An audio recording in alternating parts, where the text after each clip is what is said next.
all the tools you need to get optimized inputs and maximize profitability. Make the switch to Farmer's Edge today and get a special limited time offer. Text SWITCH to 31996 for details. With battery power made by Steel, your tools are as charged up to work as you are.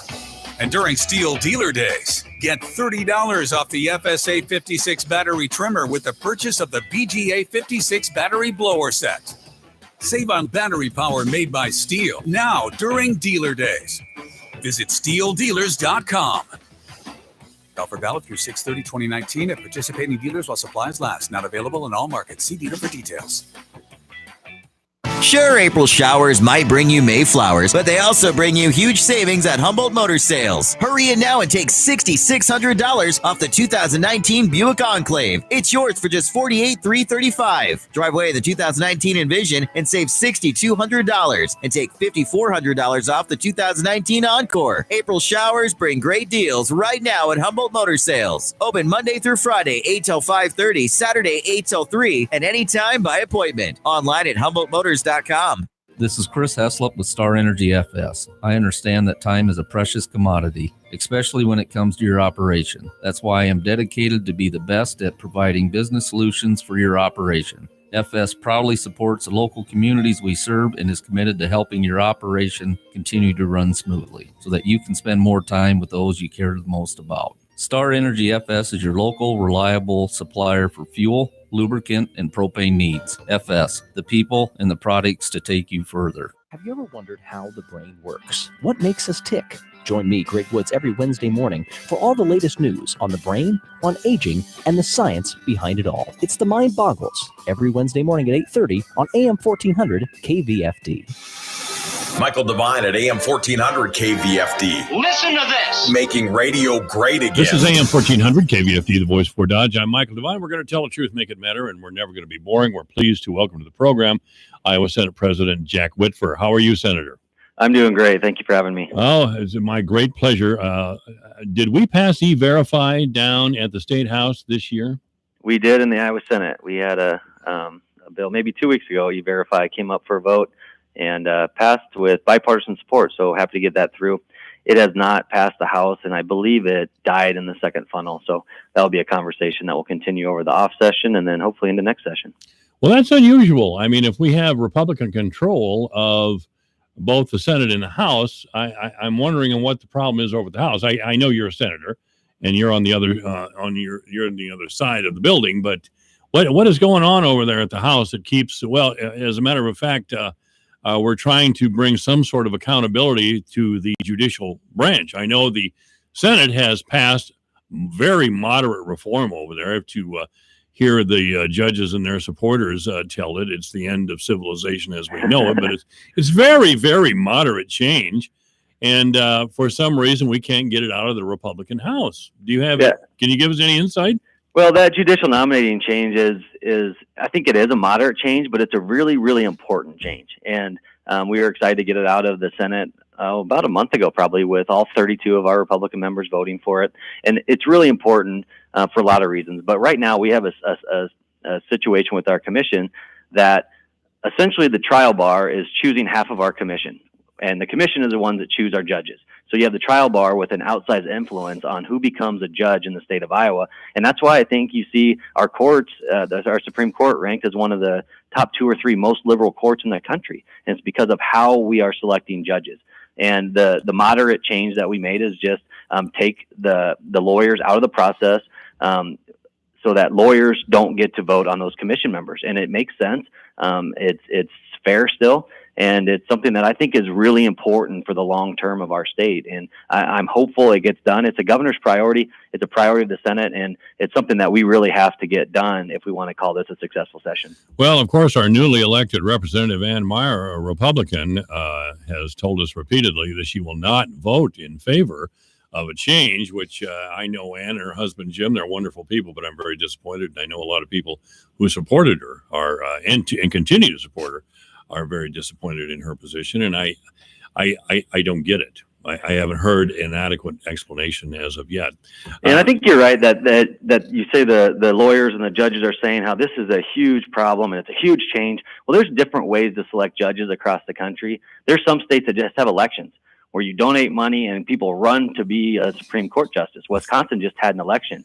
That's one way to do it. Yeah, the other way 38 is just states do that. allow the governor to just select the only person, just like the president does. One person gets to decide. We're still keeping our commission. This is not dramatic change. Like I said, it's important change. So this is not a radical concept. We're just tweaking what our commission is. And like I said, it's an important bill that I hope we get done this year. Well, what's not being said is that the Supreme Court has changed our culture in Iowa, and it's a way to thwart the majority.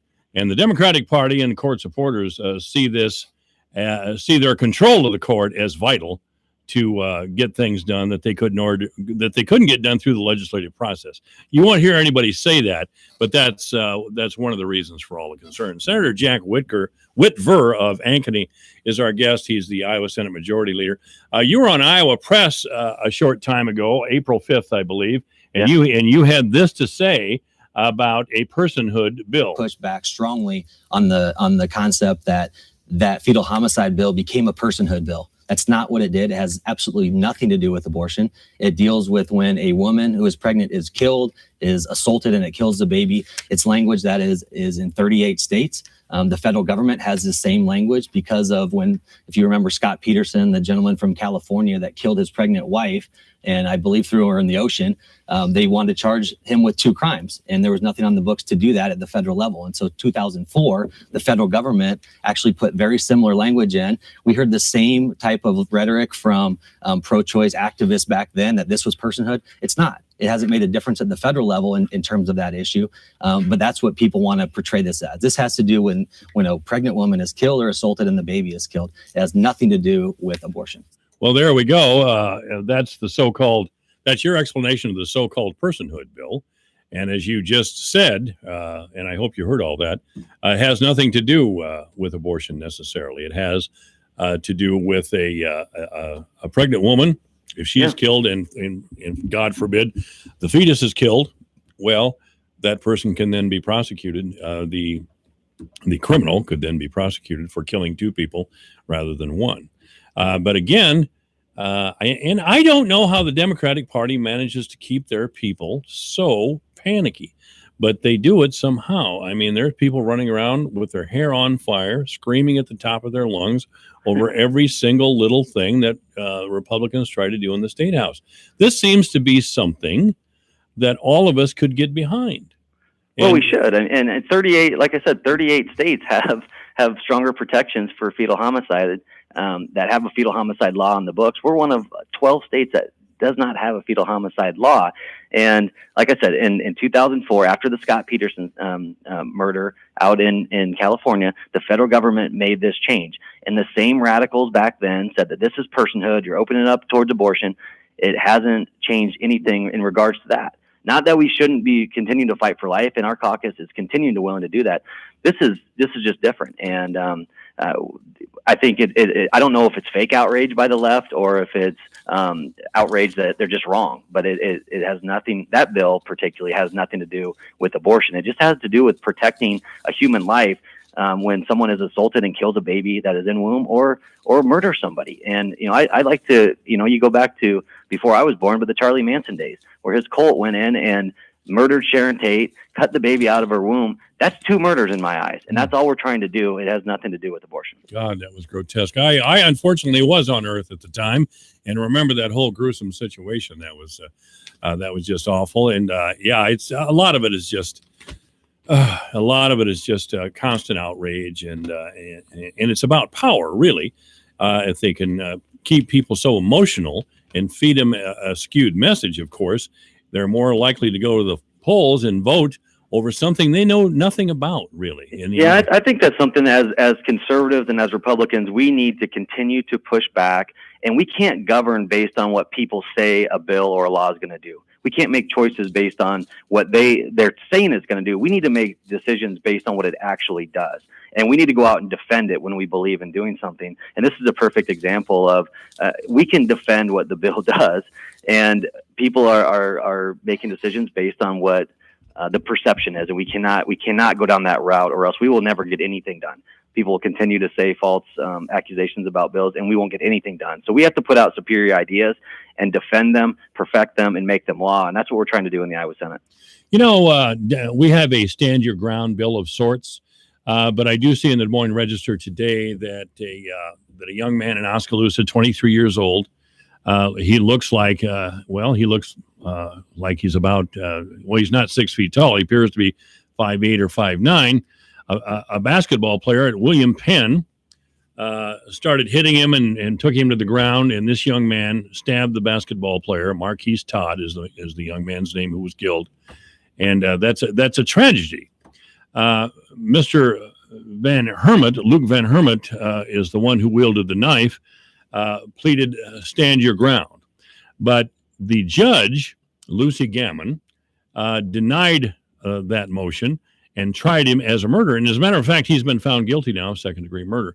Now, I'm not asking you to comment on this case, but Judge Gammon, and there's been a couple of other judges in our state, have told us in their rulings that Iowa's stand your ground is not like Florida's, in that a person like Mr. Van Hermit here at the time, they cannot use stand your ground as a pretrial motion to get the case denied. So off to court we go. And in this case, Mr. Van Hermit's looking at 50 years in prison. Do we need to modify, in your mind, our stand your ground rule to be more like Florida's? Because it seems to me, Senator Whitfer, that the judiciary as a class doesn't approve of stand your ground. They are a more liberal group. They don't approve, so they're once again using their power and authority to thwart the will of the people. Yeah, and I appreciate not asking me to comment on that case because I don't know the details of that case. Yeah, I don't either. But I think that there is, when we're talking about judicial nominating reform, it goes back to this as well, like you just said. That's a big reason why we think we need to have some reforms to that commission, because we do have the second or third most liberal court in the country. And it's examples like this where they're trying to legislate from the bench. And a lot of people want to make that about the heartbeat bill when the court overturned the heartbeat bill. There are dozens and dozens and dozens of cases that the court has went directly against the intent of the legislature and just written law. And I've said this before, and we'll say it again, that if they want to be legislators, they should run for the legislature. They're justices that have to abide by the Constitution and interpret our laws. They're not there to make our laws. And it sounds like that potentially is the case there. I've not had a lot of people ask me about changing stand your ground yet, but if these types of situations are out there and it ultimately doesn't get overturned by the Supreme Court, if in fact he gets an appeal to the Supreme Court, we may take a look at that. But I haven't had people asking me about that yet.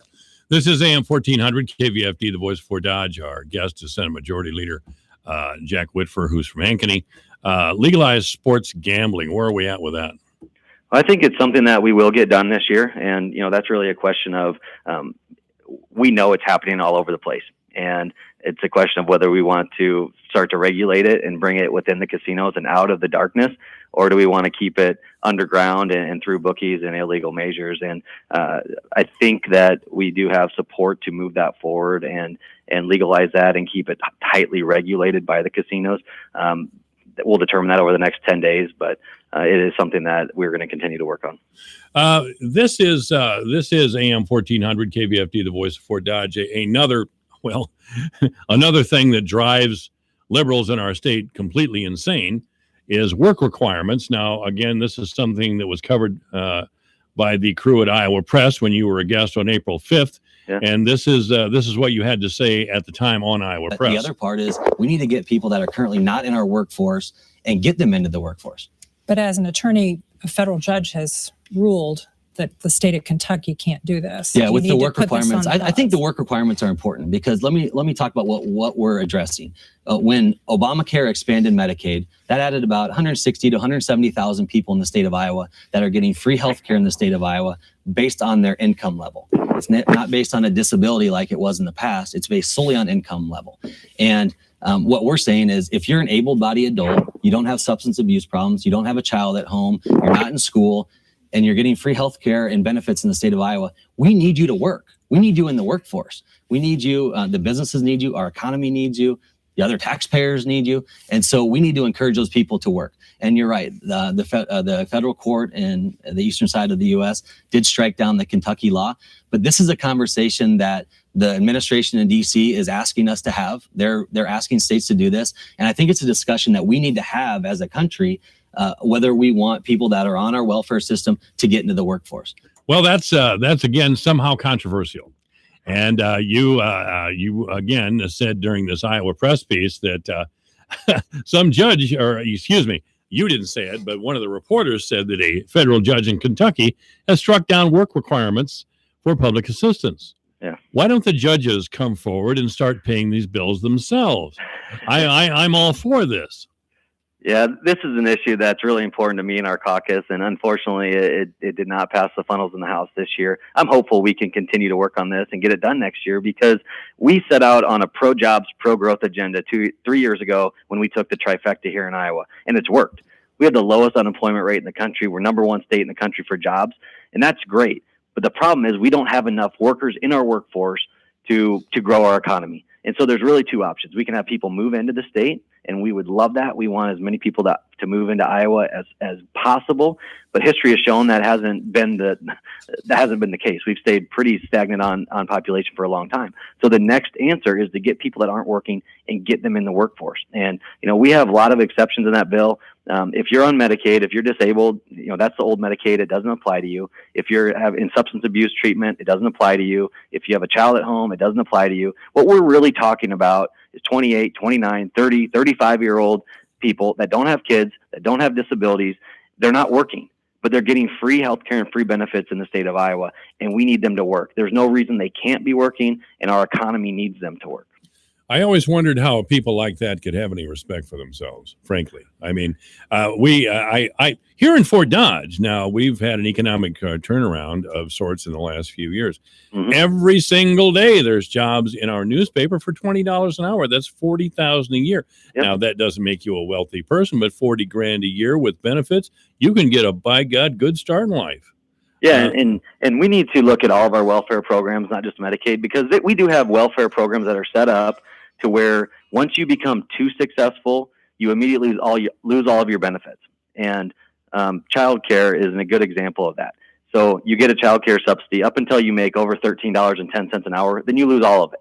So what we have is a system that's set up to encourage people to get a job and work until $13 an hour, but they don't want to take a promotion to become a manager. They don't want to take a promotion to make more money because they lose benefits. And in some ways, you don't blame them. But that's a system that is broken, and we need to fix those types of things. And so I believe welfare reform over the next year is going to be a major conversation here in the state of Iowa. Well, that would be, I think what you just proposed there, again, how could anybody disagree with that sort of thing?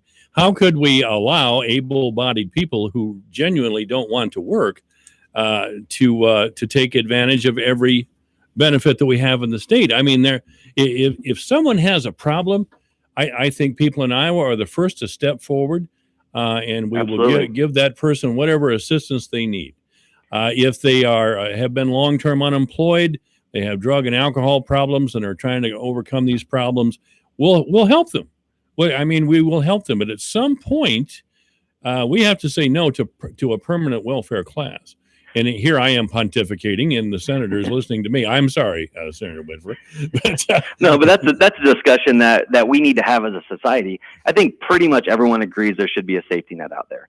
The difference is, should there be 10% of people in the safety net? Should there be 25? Should there be 50?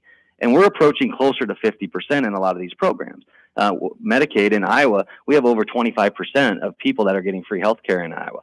And that's the discussion we need to have. We need to focus these programs on those people that need it, because there's only an infinite amount of Medicaid dollars out there. We can't just print more money like the federal government. And so when we're making decisions on who needs that money the most, I would suggest that it's the people that have the disabilities, that have the old, on the old Medicaid system, that have disabilities. It's not the people that are able-bodied that are not working. And we need to focus our resources on those that need it the most. That's what this discussion is about. We're coming up on May, Senator Whitfer, and our guest here at AM 1400 KVFD is Senator Jack Whitfer, Republican from Ankeny. We should be getting to the end of our legislative session. I know Mike Sexton, Representative Sexton, is going to be pretty indignant about not being in the field here pretty soon. He's pretty good about being on the radio with me for our legislative hour every week. But there's still farmers in the Iowa legislature, and they see the warmer weather and the dry conditions, and they want to go. How much more work do we have to do down there? Well, I don't know if it was a coincidence or just the genius of our forefathers that set up the system where as soon as legislative session should be ending, that's when the farmers want to be in the field. And there's a ton of pressure from those guys that they're willing to act a little bit faster here at the end of session in order to get out in the field. And we're scheduled to be done on May 3rd. And I think that I think we'll be fairly close to that time period. But, I've said from day one, I'm happy to get done early, but I'm not happy to get done early if we're not getting our priorities done. We're here to work and pass what we came to pass this session, and we really got to get those things done before we're ready to pack up and go home. Does it look like that's going to get done? Does it look like you're going to get your priorities accomplished? Well, the big one's still on the table. So the governor set out 4 priorities: children's mental health, felon voting rights, empower rural Iowa, and a over-the-counter or behind-the-counter birth control. We're going to get the children's mental health bill done today, and so that will be one of our priorities done. The empower rural Iowa, to try to put more focus on building up rural Iowa, that will get done. The felons voting issue did not pass the Senate this year, and so that discussion will be continued over the next year, but that one didn't pass. But here in the Senate, the last 2 big priorities I'd really like to get done is some property tax reform and that judicial nominating commission, and hopefully we can get those done before we're out of session. I'll tell you, I've been barking about the judiciary for 10 years on this radio station. I certainly hope it gets done before I die. it is really important, and we're so close. I think they're maybe 1 vote away in the House from right. Past that, and if they can get that voted, like you said, it's not a gigantic change, but it's a really, really important change. All right, Senator Jack Whitfer has been our guest. Thank you, sir, so much for taking some time. Always fun to come on. Thank you. This is AM 1400 KVFD, the voice of Fort Dodge. Divine Intervention is online at yourfortdodge.com, on Twitter at JMike1400. It's 2:33. When severe weather threatens, keep it here for the Severe Weather Advisor. Brought to you by Creative Signs and Graphics Fort Dodge. For signs, decals, vehicle graphics, magnets, logos, customized documents, and more. If your business needs it, Creative Signs and Graphics can make it. And a stitch above the rest embroidery, Fort Dodge. Step out in style with quality brands, timely turnaround, and professional service. A stitch above the rest. Embroidery professionals worth finding. Remember, when severe weather threatens, stay with your friends on KVFD. Hey guys, Ken here from the hit podcast Today's Growth. Who would win a 3-mile bicycle race, an 11-year-old girl or last year's winner of the Tour de France? It all depends on the bicycle. It depends on their vehicle. Both on a 10-speed and the pro racer is going to win every time. But put the racer on a tricycle and the 11-year-old wins every time. You see, it's not the driver, it's the vehicle. When it comes to generating revenue, it's exactly the same.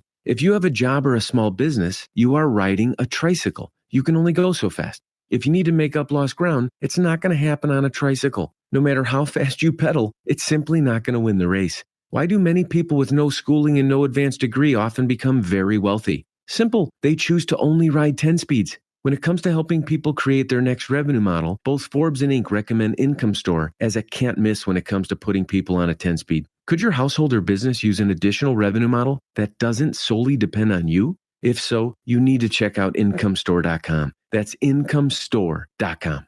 Acre to acre, year to year, generation to generation. Nobody scrutinizes performance like you do. And acre to acre, year to year, generation to generation. Nobody delivers consistent performance like Asgrow, the highest yielding soybean seed in the U.S., offering 100% exclusive genetics and innovation to keep you farming out in front. Ask your dealer how much further you can grow when Asgrow leads the way. Performance may vary. Always read and follow grain marketing and all other stewardship practices and pesticide label directions. A history of success. It's more than a goal. It's your legacy. That's why you can place your confidence in the consistently superior yields of DeKalb and grow boldly. Backed by 100% exclusive genetics and leading innovations to help your crops stand stronger and your bins fill faster. Ask your dealer how DeKalb can help you ensure a future of performance. Always read and follow IRM where applicable, grain marketing and all other stewardship practices and pesticide label directions. Performance may vary. Your news, your town, your station. KVFD News when it breaks. Here's a look at local news for the newsroom. I'm Bob Fisher reporting. A series of infrastructure failures in a crumbling state dormitory caused a toxic gas leak at an Iowa police academy that sickened dozens of recruits and could have killed some of them. Investigation records obtained by the Associated Press show at least 3 recruits were poisoned by potentially lethal levels of carbon monoxide after an air handling unit and a heating boiler simultaneously malfunctioned on November 15th at the Iowa Law Enforcement Academy in Johnston. One officer had exposure levels that were more than 8 times the amount deemed unsafe. The Iowa Occupational Safety and Health Administration cited the academy for exposing 77 recruits to unsafe levels of carbon monoxide and for not having an effective ventilation system. The academy fixed the deficiencies and paid a $5,500 fine last month. Iowa's unemployment rate remained at 2.4% in March, a rate that has not changed in 5 months. Iowa Workforce Development reported today that the jobless rate held steady where it had been since October 2018. The rate is the 3rd lowest in the country, tied with New Hampshire and behind Vermont and North Dakota. The number of residents with jobs rose by about 5,400 from the February figure. The number of unemployed people also rose slightly. Iowa's rate compares to a national unemployment rate of 3.8% for March. A monthly survey of rural bankers in parts of 10 plains of western states shows about 1 in every 5 expects an increase in farm loan defaults stemming from last month's devastating Midwestern floods. The Rural Main Street survey for April, released yesterday, shows the survey's overall index dropping from 52.9 in March to 50 this month. Any score above 50 suggests a growing economy. A score below 50 indicates a shrinking economy. Creighton University economist Ernie Goss, who oversees the survey, says 43.8% of bank CEOs indicated that the recent floods were having a negative impact on their local economy. Bankers also noted that farm loans for April surged as the borrowing index climbed to 81.3, the highest recorded since the survey began in 2006. Bankers from Iowa, as well as Colorado, Illinois, Kansas, Minnesota, Missouri, Nebraska, North Dakota, South Dakota, and Wyoming were surveyed. State health officials say Iowa has confirmed its second case of the measles since 2011. The Iowa Department of Public Health says that the unvaccinated person is a household contact for the person in the first case, who also was unvaccinated.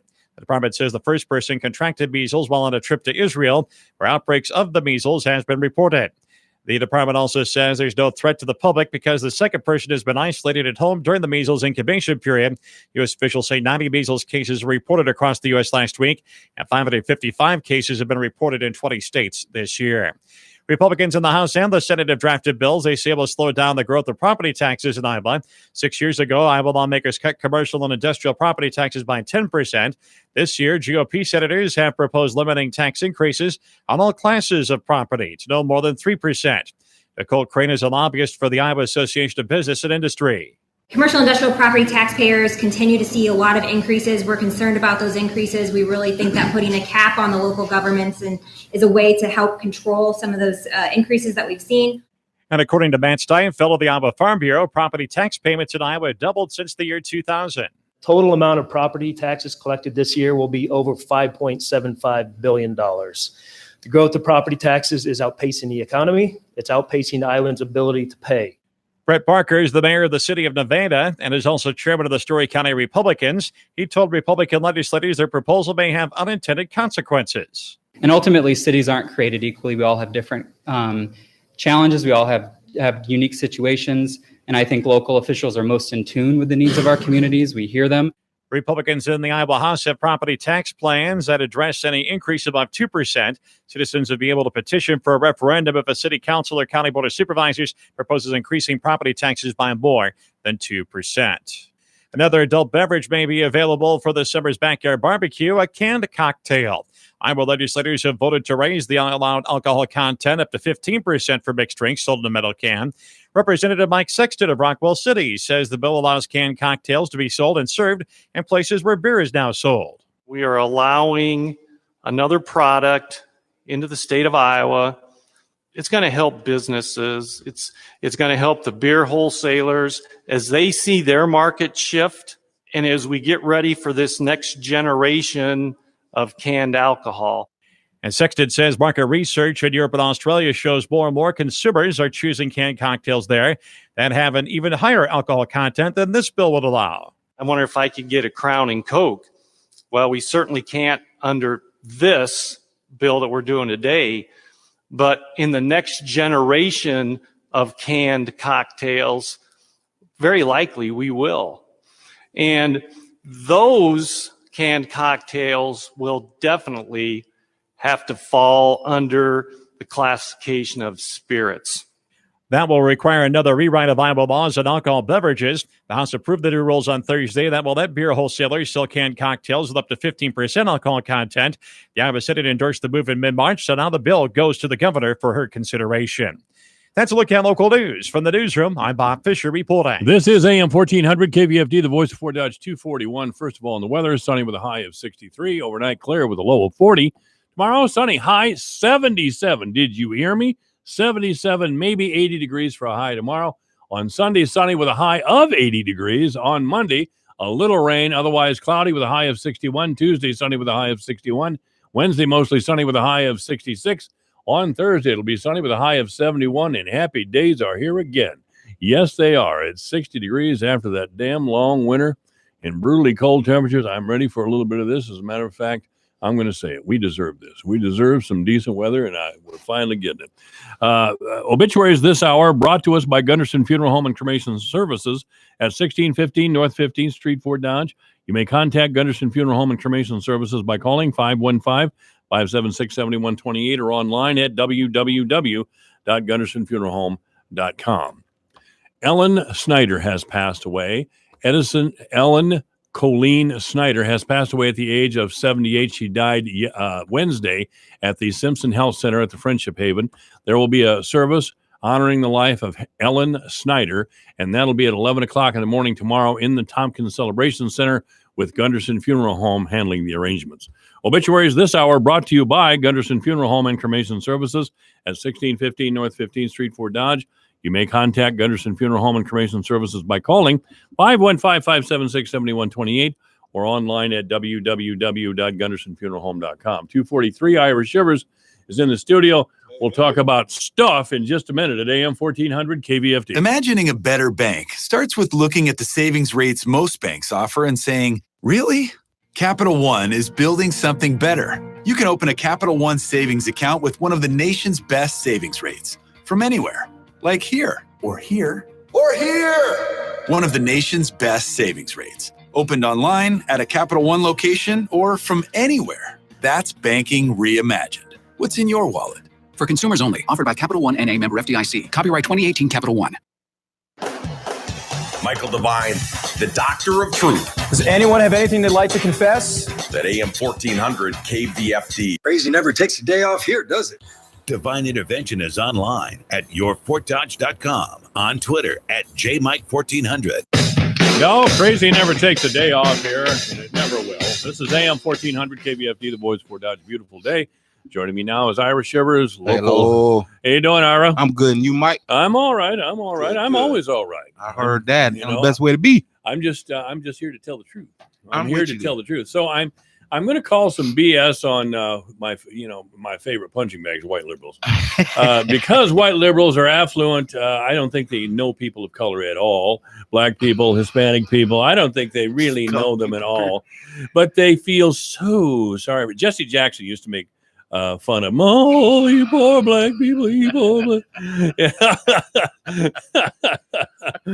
And so I'm angry with them again because there's a bunch of them touring our state that want to be president of the United States. Right. Beto O'Rourke, who's an Irish Catholic guy, right, white as can be, and very pale male, and he comes from a wealthy family.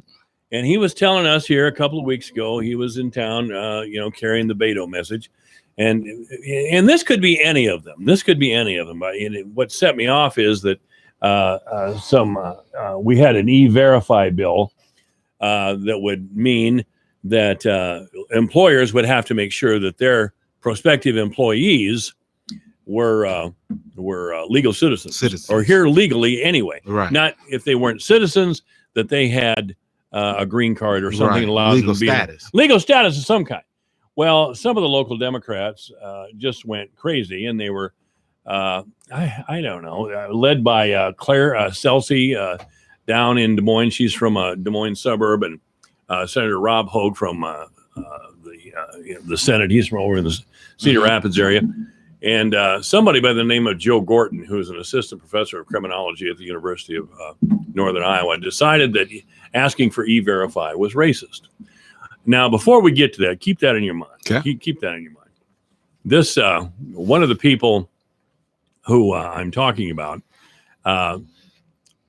asked that. Well, they posted this: the YMCA in Waterloo, the YWCA, Black Hawk County, invites you to join them as part of a national initiative and celebrate our community's rich cultural diversity by taking a stand against racism. That's pretty dramatic, isn't it? Can you say that again? Yeah, they're going to take a stand against racism. This year's YWCA Black Hawk County is taking a stand against racism by, you ready? Selling yard signs with this message: no matter where you're from, we're glad our neighbor. There it is. Problem solved. Problem solved. Absolutely, problem solved. Did you get that? I'm still laughing. Still laughing, man. There you go. There. All you gotta do is buy one of these yard Buy a signs, put it yard out in front sign. of your house, bang. And you're good. That's right. You're taking a stand. Because no matter where you're from, we're glad you're here. We're glad you're here. Does that sound like a white person has things to say? You know, not white people like me. Okay. Yes.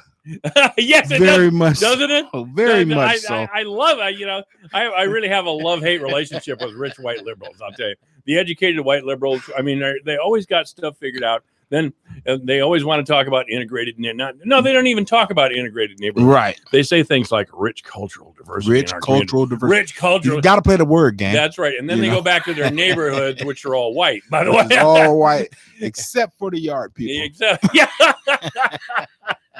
And they're taking a stand against racism by employing some people who don't speak English to mow that's their why lawn. That's why they're glad that they're their neighbor. That's right. Because they can get a discount. So, my point is here, Mhm. and I wanted to talk with you about this because Beto O'Rourke and others always say that we should be humane, and that the flood over the border are just all these people are oppressed and they're fearful of gang violence. And by the way, they're hardworking and they're just here taking jobs that American people won't do. That they don't want. Yeah, well, they don't say white American people. Right. Because they wouldn't say black American people. Because what would that mean? Oh, and Would it be racist? We can't be Yeah, racist. no doubt. So we have to drop a little bomb like that and walk off. Play the word game. But I'll tell you, Americans of all stripes lose when we do these things. It's true. I mean, It's true. A year or so ago, some workers in Georgia, not exactly a state that you associate with a broad-minded and tolerant attitude. So black workers sued the state because they were allowing too many illegals in, and it were costing them jobs. They were reducing the wages of black people and actually supplanting the native-born black people living in the area and had been living there since since their families were brought here from Africa involuntarily. They couldn't get work in their own home area because the large agricultural concerns were hiring illegals for half the pay. No doubt. So in other words, they were screwing the black workers, Right. And holding themselves up like, look what I'm doing. Right. I'm employing these poor people. Now you can make me racist. That doesn't make you racist, Ira. It sounds, but I'm going to add this. I'm doing all this and I'm going to let Ira talk here. It sounds like white liberals are splitting people up based on race. In fact, that's what they're doing. And I'll tell you why they're doing it is because big business contributes to the Democratic Party, and big business wants two things, actually: no taxes and cheap labor. Slave labor, really. Yeah. I mean, a lot of these people it's coming back. It is coming back. If you don't think it's coming back, you go to some of the chicken houses in our area and you ask yourself if that ain't slavery. Yes, sir. You ask Yes, yourself, sir. And it's worse conditions than working out in a cotton field 150 years ago because they got to work inside those terrible chicken barns. And you think that manure don't smell? You think again, but they just turn a blind eye to that because, well, we're white and perfect, and really they have their own kind of racism. But anyway, do you believe, as a man, you don't have to agree with me at all, right? But as a man who grew up in the United States of America and business owner here, do you believe that this sort of thing is pitting people of different ethnic backgrounds against one another. That's right. I agree. I do agree. And like you said, I don't have to agree with you. But this particular topic, I do. And you see it almost every day, no matter where you go. There's always those jobs that, whether it's you, as you call them, white liberals, you know, or you know, the uppity black race, they feel like, you know, they're better than that job. Mm-hmm. So I don't need that job. But then when some different race comes in and gets that job, then it's, oh, you know, you got the Hispanics working this spot, you got the blacks working this spot. A gorgeous mosaic. And yes, they're pitting race against race, and it's multiple races. That's right. So I do agree with what you just said about, you know, the slave labor is coming back, because that's exactly, I'm glad you said that, because that is exactly my point, and it's been my point over and over and over again. That conditions and I've said this on the air a lot, that conditions very comparable to slavery 200 years ago are coming back, and they're right here in our neighborhood. All right. And we have all these nice white people tramping through here telling us the same lie. The same lie. All over and over the again. Same lie. That's right. You know, I lost my thought, but I think the reason why, you know, they're so focused on wanting to raise the minimum, you know, the job minimum, pay minimum, is because they know they're going to be able to slice that in half, and all those agricultural jobs that, you know, most people think that they're too good for, you know, they're going to bring in the illegals and, you know, and they're going to keep them under the radar. And that's just another form of slave labor, you know, another form of slavery. That's so we own the money. We hit the nail on the head. We just need to bring out more attention.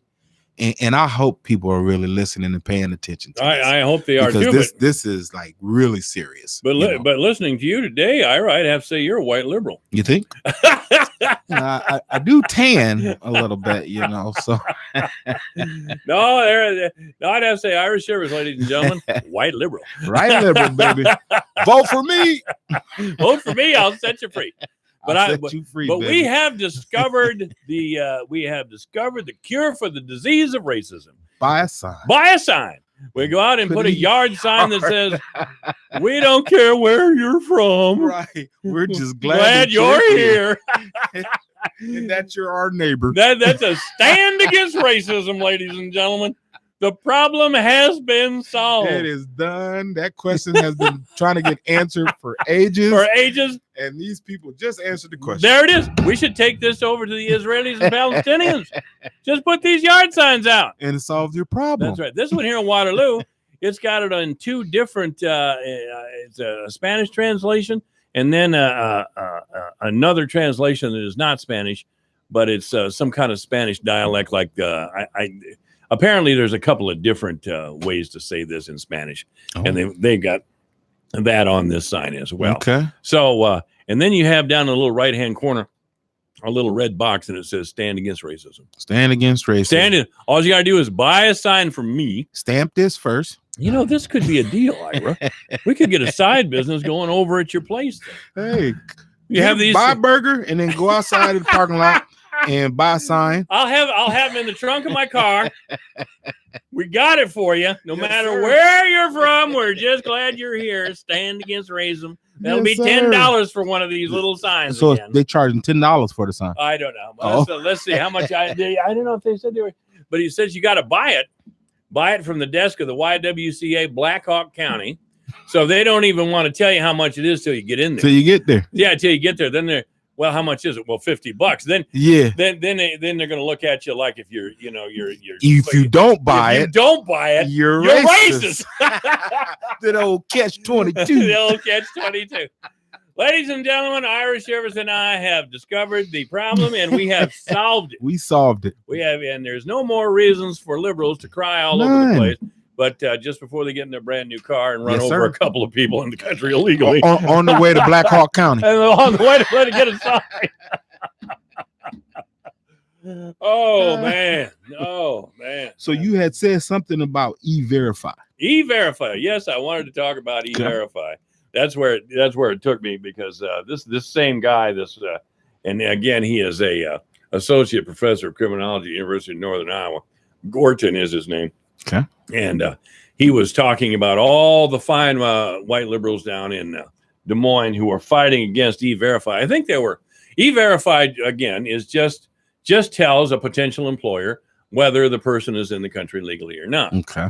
Now, oddly, these flaky left-wing people who are opposed to E-Verify, because it's what, Ira? It's what? It's racist. Of course. It's racist. That's right. These flaky left-wing people, wealthy and clueless, as usual, they don't know the world.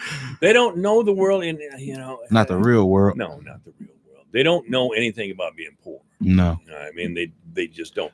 They don't know about working their guts out for years and never getting anywhere. Right. And they don't care to know, because if they had to do something about it, it would cost them money, and they ain't going to give that up. Right. And they ain't trying to come out of that 1% bracket. They're certainly not. They're certainly. See, this goes back to the idea of charity. Okay. They just want to do some charity work.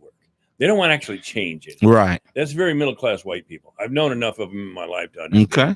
They want to have Thanksgiving dinners, some way. Right. Or give money to a good cause. Right. But anyway, these white folks are, just demanding that E-Verify not be passed because it's racist. Period. Okay. End of story. Okay. And there's no solution then to people coming into our state illegally. Right. None whatsoever. You know who has the position? You know who's opposed to E-Verify? Kim Reynolds, who's the Republican governor of Iowa. Okay. And she's opposed because a lot of her biggest supporters are people that we're talking about. They're big agricultural concern owners Mhm. that own chicken houses, Mhm. hog lots, on and on and on. And they're tuned into that cheap labor like nothing else. Mhm. So Kim Reynolds will stand up and say, "Yeah, that's it." Not exactly that way, but so what's your take? What do you think about it? what do I think that I think that we need to get the border under control, Mhm. and we need to let people know that we're serious about keeping people from our country who are just walking across the border. Right. And I think that flooding the labor market guarantees greater poverty for everyone, including the workers from Central America. Right. It may be a step up for them, Right. but for Black people in the Right. United States and working white people in the Mhm. United States, they're screwing us in good. True. And they want to tell us it's because they know better than we do. Yeah, like we don't know what's good for us. That's really my point. Okay. That's really my point. And the reason I ask you over here, and I'm so glad that you had a few minutes to come over. The reason I ask you over here is I wanted to talk about this, not with a professor, not with an expert, Right. because I talk to enough of them, Okay. but to someone who lives in my town and does Mhm. my,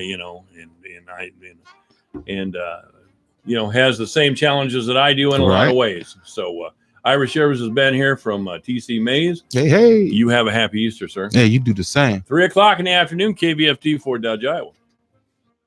It's everything digital on the Kim Komando Show every Saturday from 11 to 2 on the voice of Fort Dodge, AM 1400, KVFD, Fort Dodge. Pushing back on the Mueller report, I'm Rich Dennison, Fox News.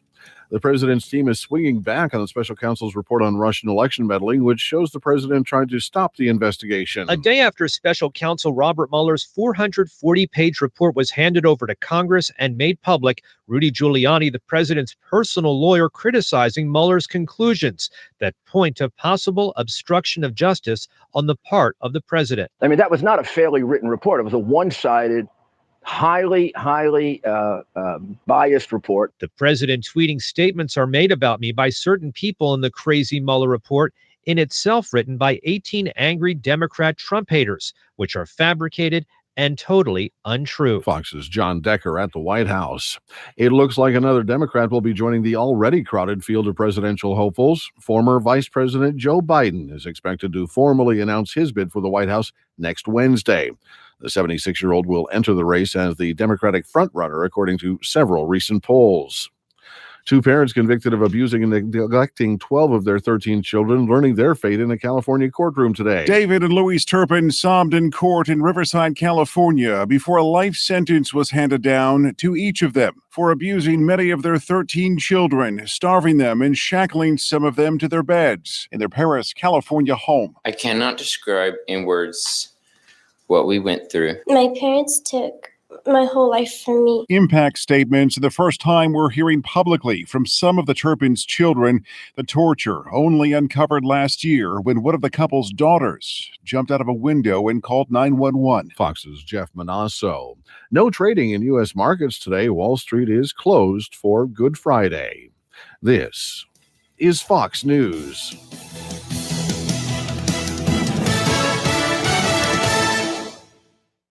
This is Peter on his motorcycle. The open road! And this is Peter off his motorcycle. Please move your paper off my desk. Thank you. On his motorcycle. I feel so alive!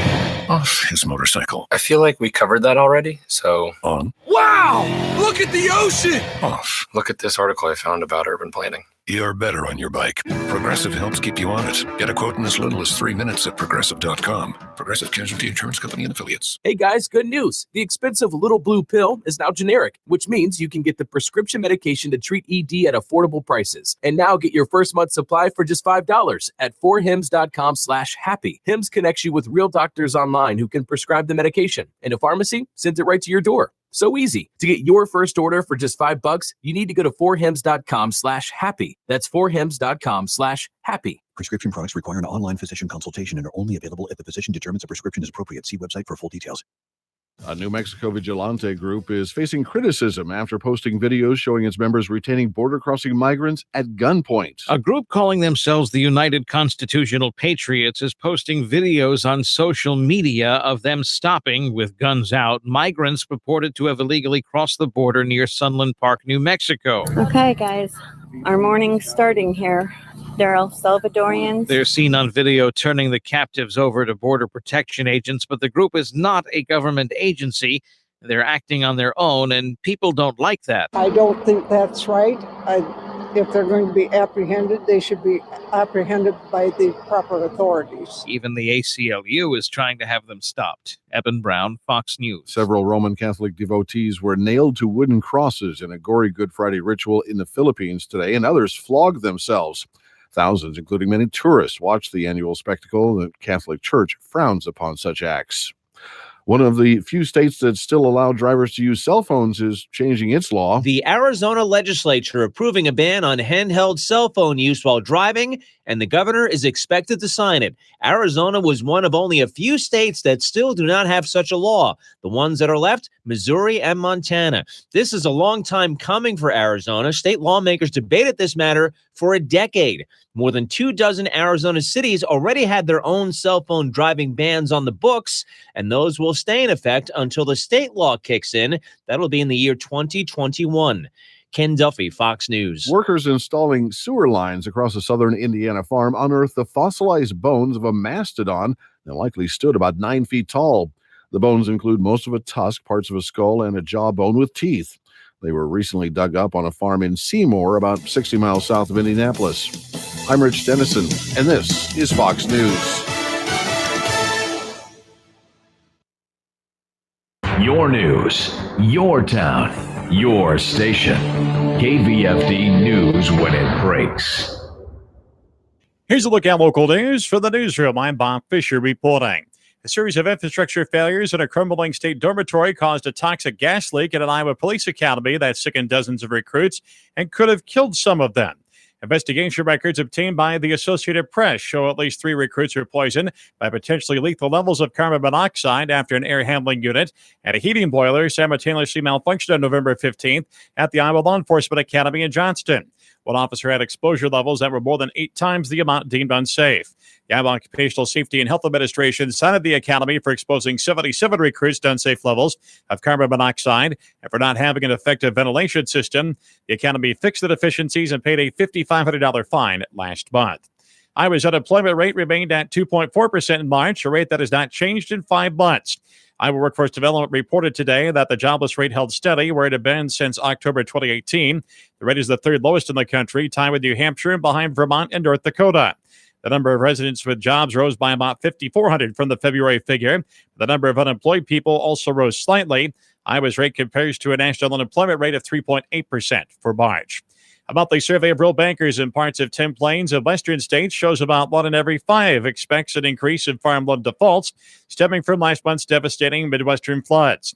The Rural Main Street survey for April, released yesterday, shows the survey's overall index dropping from 52.9 in March to 50 this month. Any score above 50 suggests a growing economy. A score below 50 indicates a shrinking economy. Creighton University economist Ernie Goss, who oversees the survey, says 43.8% of bank CEOs indicated that the recent floods were having a negative impact on their local economy. Bankers also noted that farm loans for April surged as the borrowing index climbed to 81.3, the highest recorded since the survey began in 2006. Bankers from Iowa, as well as Colorado, Illinois, Kansas, Minnesota, Missouri, Nebraska, North Dakota, South Dakota, and Wyoming were surveyed. State health officials say Iowa has confirmed its second case of the measles since 2011.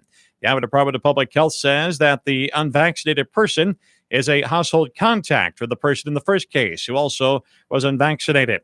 The department says the first person contracted measles while on a trip to Israel, where outbreaks of the measles has been reported.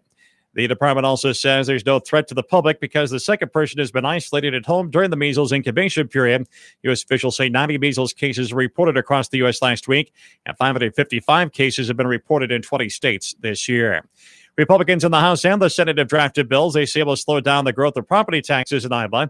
6 years ago, Iowa lawmakers cut commercial and industrial property taxes by 10%. This year, GOP senators have proposed limiting tax increases on all classes of property to no more than 3%. Nicole Crane is a lobbyist for the Iowa Association of Business and Industry. Commercial industrial property taxpayers continue to see a lot of increases. We're concerned about those increases. We really think that putting a cap on the local governments is a way to help control some of those increases that we've seen. And according to Matt Steinfeld of the Iowa Farm Bureau, property tax payments in Iowa have doubled since the year 2000. Total amount of property taxes collected this year will be over $5.75 billion. The growth of property taxes is outpacing the economy. It's outpacing Iowans' ability to pay.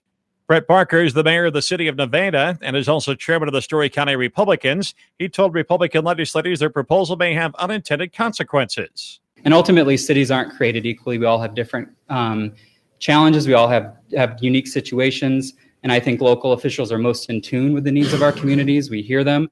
Republicans in the Iowa House have property tax plans that address any increase above 2%. Citizens would be able to petition for a referendum if a city council or county board of supervisors proposes increasing property taxes by more than 2%. Another adult beverage may be available for this summer's backyard barbecue, a canned cocktail. Iowa legislators have voted to raise the allowed alcohol content up to 15% for mixed drinks sold in a metal can. Representative Mike Sexton of Rockwell City says the bill allows canned cocktails to be sold and served in places where beer is now sold. We are allowing another product into the state of Iowa. It's going to help businesses. It's going to help the beer wholesalers as they see their market shift and as we get ready for this next generation of canned alcohol. And Sexton says market research in Europe and Australia shows more and more consumers are choosing canned cocktails there that have an even higher alcohol content than this bill would allow. I wonder if I could get a Crown and Coke. Well, we certainly can't under this bill that we're doing today, but in the next generation of canned cocktails, very likely we will. And those canned cocktails will definitely have to fall under the classification of spirits. That will require another rewrite of Iowa laws on alcohol beverages. The House approved the new rules on Thursday that will let beer wholesalers sell canned cocktails with up to 15% alcohol content. The Iowa Senate endorsed the move in mid-March, so now the bill goes to the governor for her consideration. That's a look at local news. From the newsroom, I'm Bob Fisher reporting. Here's the AM 1400 KVFD weatherology forecast. Bright sunshine expected this afternoon with highs around 63. Northerly winds 8 to 15 miles per hour. Lows around 38. Tonight, clear skies and quiet. Ample sunshine expected tomorrow. Highs around 77. Partly cloudy Sunday with highs in the upper 70s. Chance for scattered rain showers Monday. From the Weatherology Weather Center, I'm meteorologist Jennifer Wojcicki. Currently, it's 59. And now, a quick comparison from Grasshopper. When you're always on the go, what would you prefer? An office phone system? Hey, it's Rochelle. Sorry I missed you earlier. Had an errand to run, but I'm back in the office, so give me a call when you get this. Or one that works on your cell phone? No hardware needed, courtesy of Grasshopper. Oh, one sec. It's a business call. Hi, this is Rochelle with Way Forward Partners. How can I help? There's no contest. Put your best voice forward with Grasshopper, the virtual phone system for small business. Try it free at grasshopper.com. Country Hearth Breads would like to offer a toast to breakfast. Their new breakfast breads are baked with simple, natural ingredients like fresh apples and cinnamon, cranberries and wild rice, real maple syrup, and sweet, tangy blueberries. They're great right out of the package, but with their slightly chewy texture, they're even better toasted. No matter how you like yours, Country Hearth breakfast breads are the naturally delicious choice. I'm Jamie Brundage, owner of Historic Bruce Funeral Home. We're a full-service funeral home with an off-site crematory. At Bruce's, we specialize in pre-arrangements and family support before, during, and after the service. We also offer beautiful memorial items to help you remember your loved one forever. Bruce Funeral Home is proud to be by your side every step of the way throughout the funeral process. Historic Bruce Funeral Home, Fort Dodge. It's Michael Devine at AM 1400. In the name of justice and the American way of life. With 60 rounds of freedom. Hello. Is anybody on this line? Is anybody on the line? Hello. Yes. Hi, how are you? Well, I've had better days. I would like Jamie Morgan to call me back on another number. Well, who's this? This is her cousin, Jody. Why are you calling me? I'm on the air right now. Oh my gosh! Well, here. I'm gonna give you. Sorry about that. What's Jane's number? Well, the number to call is 955-5656. Okay, thanks so much. All right, thank Bye-bye. you. Yeah, I'm Jane Morgan's answering service now. Now we were just talking about white liberals, so now we got this white conservative in here, and what's he doing? 3:13, he shows up. 13 minutes, almost a quarter hour into his hour. You know what? And he finally rolls in. Yeah, well, when you're Tim Kreinbrink, you just roll in whenever you want to. Because that can be fashionable. Was I always like that, Ira? Was I always late? No. Well, what happened to you? Well, You're always late now. I want to tell you, I had the privilege of delivering a 100th birthday certificate to a lady up on Williams Drive. Oh, really? And, when you talk to somebody that's 100. Do you see he's putting me on the ball like this? Mike, would you have me deprive a 100-year-old white lady of a birthday certificate? Now you're going to complain. What's the end of this white and black thing for today, all right? Huh? Well, see, I was the only one that'll talk to me like this. Other black people just roll their eyes at me. I don't want to. All you want to talk about is a lot of white people that roll their eyes at you too. Hey, I made UN section, so calm down. Scrappy's over there in Rockwell City now, pretending like he's farming, but I tell you, he'd be nothing without me. He's kicking back, drinking one of those new spirits that he was just on the news. Yeah, that was him. I think he's doing exactly what Becky tells him to do. Is what I think he's doing. Well, if he's smart, he would be. Anyway, we want to talk a little. You got slammed about just about everything today. You got slammed by Meyer and Sexton. I got slammed by Meyer. Well, she's not here. Oh yeah, that's I'm a little disappointed in her vote for the judge thing. So is that why she's not coming? Oh, I don't. Well, she's telling me that she has some sort of appointment. I would hate to think that she made up an appointment on Friday afternoon. on Good Friday. On Good Friday, especially. But I was with her earlier this morning. I can vouch that she does have appointments. Okay. And how about Scrapster? Scrapster's in the field. Scrapster's in the field. I talked to somebody over by the lake that lives on the lake, and I said that he said that he was going to farm today, and because there was no rain, and they said, "Yeah, you're right. We didn't get any over there." So I'm sure he's going 100 miles an hour. Well, Ira and I want to talk with you about criminal justice reform, and when are we going to start throwing some middle-aged, wealthy white women in prison when they start committing felonies? I mean, Ira commits a felony; he's down the road. he's down the road. He's got his own room. Is that what you're saying? Yeah, that's right. But a white woman embezzles or does something worse, and all she's got to do is cry all over the courtroom. Oh, you poor dear.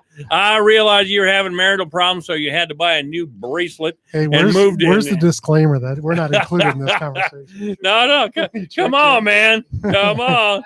Let's have a little criminal justice reform here. No, I heard you talking a little about. Did you? I know a little bit about E-Verify, and there's a couple things that are happening down there. My last week has been nothing but negotiations. As you know, we were about $50 million lower than what the Republican House was in spending. Wait, when did this become a struggle between Republicans and the House? I don't know.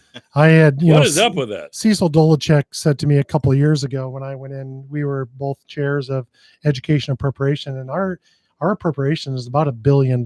So of the 7.6 billion, we've got the third largest budget. It's schools, K through 12 schools, and it's HHS with Health and Human Services, and then our budget is the third largest, and then everybody else kind of comes in after that in smaller amounts. But Cecil told me years ago, 3 years ago. And who is he, please? He was he was my co-chair on the House side, so he's who I have to negotiate with.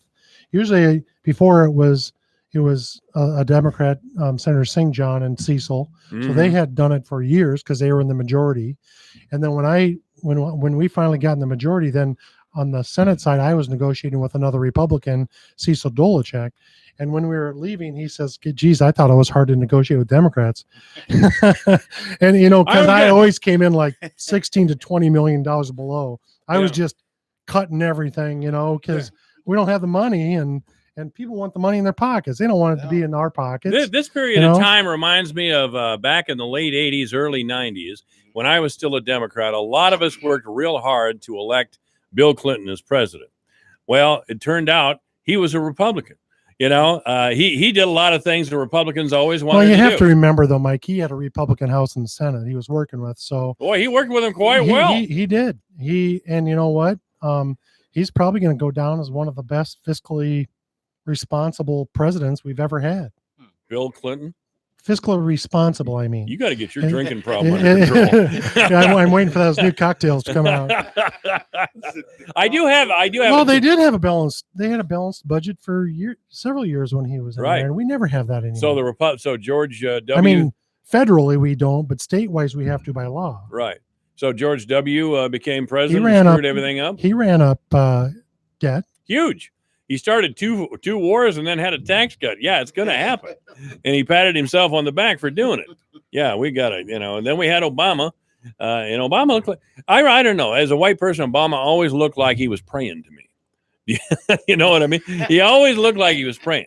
He always looked like he was in church praying. Say just the facial expression. I think so. Yeah, he was always had his eyes kind of cast heavenward, right? And he was, he was always talking this stuff, and he looked real good, saying it, and he had a lot of charisma. He really did. I was going to say that about you. I thought you kind of looked like that all the time. What? That I was praying? Yeah. Oh, sometimes I am, Tim. I'm praying. The Scrapster is in big trouble over here. I wonder. The county and the city people are a little mad at him for implying that the people in Des Moines, you and him, have to apply a little discipline to the city as far as raising taxes are concerned, or how their budget is concerned. Well, not raising taxes, but we're trying to get the property tax relief bill through, and so that's what we actually, Ann and I met with the county today. And, you did? And we're kind of talking to them about the concerns that they had about that plan. And that's a way to do it. What we'll do now is take that back to the caucus and say, hey, this is what I'm hearing. Is there truth to it? Is there not? But if you don't have that open communication with your city and your county, and you don't have the guts or the fortitude to take it back and at least question them, yeah, so I can come back with some good answers, or honest answers, hopefully. then we're not doing the job. Well, for all of our constituents. Matt Bemrick is feeling a little scrappy here himself. He was on the air with me on Monday, and I had this vision of him showing up here Friday and Sexton and him getting an actual. I will never go out to eat with Matt Bemrick. Why will you never go to eat? Because he goes to Mineral City and he gets next to King. He gets in a fight. He goes to a deal down at the Lions Den, pulls guy out. I was going to say, I'm not going anywhere with this guy. You're full service. If you are a politician and you go anywhere with Matt Bemrick, you are in. You're going to be brawling instantly. And by God, Bemrick's going to finish it too. Did you see that picture of Monday's baby? Oh, he is throwing this guy out. And I kept that picture. You're full service, one stop city official. We don't need law enforcement. We don't need healthcare professionals. Give him a raise. That's what I say. Give him a raise. I agree. Give Matt Bemrick a raise. Give Matt Bemrick a raise. Come on with it. I do have a legitimate question here, a text from a concerned citizen. Are we going to bring back? Are they, meaning you, Tim? Are they going to bring back Iowa lottery machines for bars and restaurants? And would you support this move? That must be Mark? Mark who? Campbell. I believe it is. Yes, it's a concerned citizen, Mark Campbell. Well, we just voted through the gaming bill, which allows betting on athletic events. Right. And then we also passed a bill in committee Thursday to allow the first $300,000 of profit that the state receives off of that to go to 1-800-BETS OFF.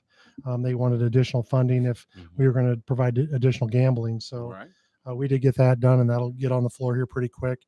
I've talked to Mark about it before, and I know it could be a fairly decent revenue producer for the state as well as the local individuals, restaurants and gas stations or bars or whatever they put them in. But right now, I did ask the question, and there's not a lot of appetite down there to do that. Is that right? Are you still concerned about those big, tall casinos? They carry a lot of sway down there in Des Moines, I know. Yeah, I don't know what that isn't my area. That isn't your area? No, I mean, I don't deal with not your area? Ways and means and that kind of stuff. I'm just the guy that has to work out budgets. Just a hard-working legislator. I just work with numbers. I know you do, man. I love numbers. You know that. I know you do. I can talk about numbers all day long, and then if I don't know, I just make them up. I do that with my romantic life.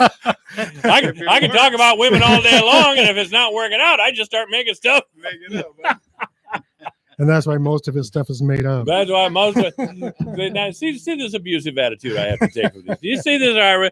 Do you see this? Be a fly on the wall when you two are here by well, I do want to say something in regard to Ira Shivers, and some will say, why do you bring these black people on or dodge black folks and make them feel unusual or whatever the hell? Is this another text you've got? No, calm down over there. You're the enemy. No, it's like I'm talking about race. Why am I talking about race? Am I obsessed with race? No, but there's a mantra out there. Right. Well, we should talk about race. So who am I supposed to call? JC and Beyonce? Who am I supposed to get Jesse Jackson on the air? I could just hear Beyonce say, "I'd be happy to come to your little town in the middle of Iowa on your 1,000-watt radio station to give my perspective on race." No, I talk to local African American. That's right, and you're one who will talk to me. Others look at me like, "What do you? What? What? No, yeah, nobody talks to Ira anymore when he leaves here. But lost some business. Lost some business. Customers aren't coming back. Well, Crane Breck and I'll stop by there once a week. I drive by there enough. I see in there sometimes. So I'm going to drop by and have breakfast. You don't drive. You don't. What? You don't stop in for breakfast at Ira's place? You know what that is? Racism. Right. There it is. You know what? Ira knows me well enough. Way back in the day. So, I'm beginning to wonder exactly who Crane Breck doesn't know. Because he always seems to know everybody. Tim helped me with this because I was trying to explain to Mike how we knew each other. and where we knew each other. But Yeah, well, when you robbed me in the alley that one day. I'm teasing. I wasn't going to say so. He was your cellmate. No, I go ahead. No, Go ahead. No, I don't want to say anything that you don't want me to say. So you go ahead. You say it, and I'll fill. I'll fill in. That's why I'm asking you. Well, I was the industrial tech teacher and driver's ed teacher at Northwest Webster Barnum. Okay. What were you again, Tim? The guy. Well, no, it was Barnum. Was it Barnum? Yeah. Okay. So there were a lot of kids that went to the boys' ranch Mm-hmm. that I taught there, and I think you were friends with some of those kids. I was in the and I was And I was so in the boys' so I taught you. Okay. And what did you teach again, Tim? I taught industrial tech, and so that would have been woods, metals, and a lot of the kids that went to the boys' ranch took my class because it's a hands-on Sure. class, and so I had a lot of your friends Right. that you ran with, Mhm. and you as well. Yeah, no doubt. And so when I always say that, people get caught in that black white thing, Mm-hmm. I think a lot. And also with Sally and I being foster parents, we have fostered a lot of that next generation. Right. And so I've always had a soft spot for Right. for you guys and for you individually, and I've always thought a lot of you. And Appreciate and so And You that- see, and that's what I Tim said, Tim too. has an actual record of working with underprivileged Yes, he kids. does. Any of you white liberal people out there have that? I don't think so. You just show up at rallies and hold up signs and yell at people.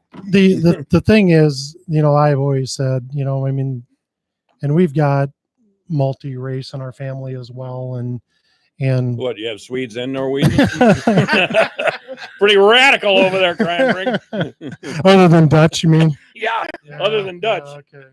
But it just disappoints me when people go to that, when they don't know your background. that card. When they don't know your background, they don't know my background. When people go to that, it just, I mean, I don't say anything, of course, because it doesn't mean I don't get caught in that Right. because I don't think it's important. But I just disappoints me. And me too. And it's funny that we're talking about this now because I was talking to a lady earlier today, and I was explaining how, there's a certain individual who kind of comes at me in a disrespectful way, but don't know me.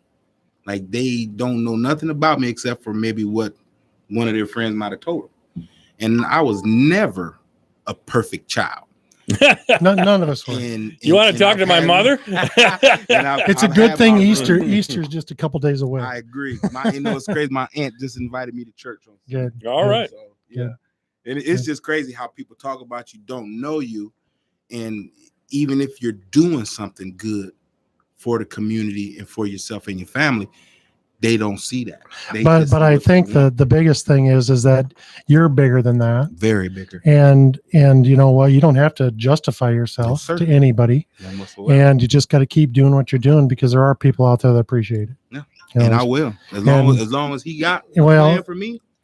Good. And it's not only that, but you know what? You've got your priorities straightened out. You're a small business owner. You're working your butt off. Trying to. And you're trying to provide a life for you and your family. Yes, sir. And Hell, he's Republican. and you're trying and you're trying to break a chain that you were involved in that only you can break. Right. That's true. Yeah. All right. Been there. I need to talk about something serious. Now, suppose there was a fist fight right here in the studio between Bemrick and Scrapster over there in Rockwell City. Who do you think would win? I'm going to start making a book on this. I'm saying Hey, Bemrick. we've opened up sports betting. That's really I can't do it in the really- studio. Is that cage fighting? Is that what you're talking about? And I don't know if that's a true sanctioned sport or not. A good old Sixth Street brawl. Got an ambulance and a rep. There we go. It's official. A good old Sixth Well, Street some brawl. people would say no ambulance. No. All right, come on. All right, It's Scrapster, probably Scrapster. right? Scrapster or the mayor? AM 1400 KVFT, the voice for Dodge. Good afternoon. You're on the air. Would it be the What's Scrapster? that, sports betting law gets into effect, I'm going to put my money on Bemrick. You're going to put your money on Bemrick? Yep, but I'm going to wait until it's legal to do it. Okay. All right. Well, help me get this match set up. Help me met this guy. I'm not in favor of a ring. I think we should just go down to City Square like in the old days and get it done. Get it done. Bards. That's right. No the slowest runner is going to be the casualty. Well, Scrappy wears those cowboy boots all the time, so you know that isn't going to happen. So anyway, we'll be back. Michael Devine, the Doctor of Truth. Does anyone have anything they'd like to confess? At AM 1400 KVFD. All right, here we go. AM 1400 KVFD, the voice of Fort Dodge, 331. The news is coming up. Prescription products require an online physician consultation and are only available if the physician determines a prescription is appropriate. See website for full details. Hey guys, good news. The outrageously expensive little blue pill is now generic, which means you can get the prescription medication to treat ED at affordable prices. And Hims makes it extra affordable. Right now, get your first month supply for free. All you pay is just $5 for your medical consultation when you go to 4hims.com/excite. After that, it's just $30 for a month's supply. Sure beats paying big bucks for just one blue pill, doesn't it? Plus, you won't need an awkward in-person doctor's appointment to get the prescription. Hims has doctors online who can prescribe the medication, and a pharmacy sends it right to your door. It's affordable, private, and incredibly easy. Nobody likes dealing with ED. Now, thanks to Hims, nobody has to. And that's really good news. To get your first order for just $5, you need to go to this exclusive address, 4hims.com/excite. That's 4hims.com/excite for your first month for just $5. 4hims.com/excite. Your news, your town, your station. KVFD News when it breaks. Here's a look at local news for the newsroom. I'm Bob Fisher reporting. A series of infrastructure failures in a crumbling state dormitory caused a toxic gas leak at an Iowa police academy that sickened dozens of recruits and could have killed some of them. Investigation records obtained by the Associated Press show at least 3 recruits were poisoned by potentially lethal levels of carbon monoxide after an air handling unit and a heating boiler simultaneously malfunctioned on November 15th at the Iowa Law Enforcement Academy in Johnston. One officer had exposure levels that were more than 8 times the amount deemed unsafe. The Iowa Occupational Safety and Health Administration cited the academy for exposing 77 recruits to unsafe levels of carbon monoxide and for not having an effective ventilation system. The academy fixed the deficiencies and paid a $5,500 fine last month. Iowa's unemployment rate remained at 2.4% in March, a rate that has not changed in 5 months. Iowa Workforce Development reported today that the jobless rate held steady where it had been since October 2018. The rate is the 3rd lowest in the country, tied with New Hampshire and behind Vermont and North Dakota.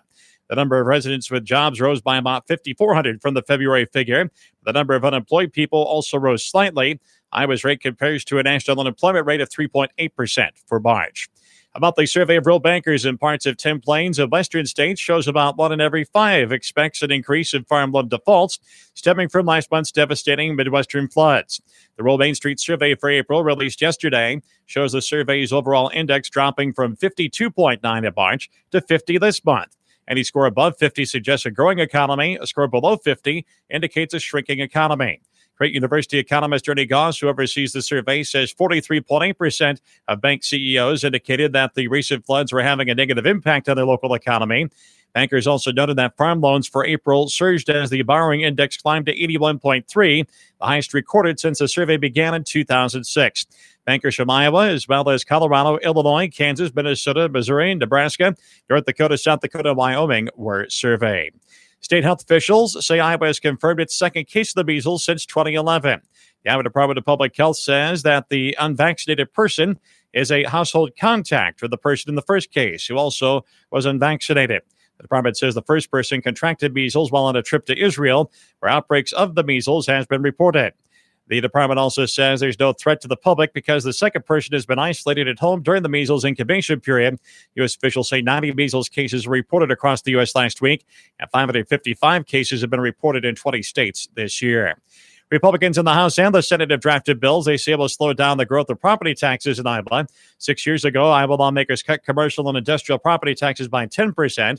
This year, GOP senators have proposed limiting tax increases on all classes of property to no more than 3%.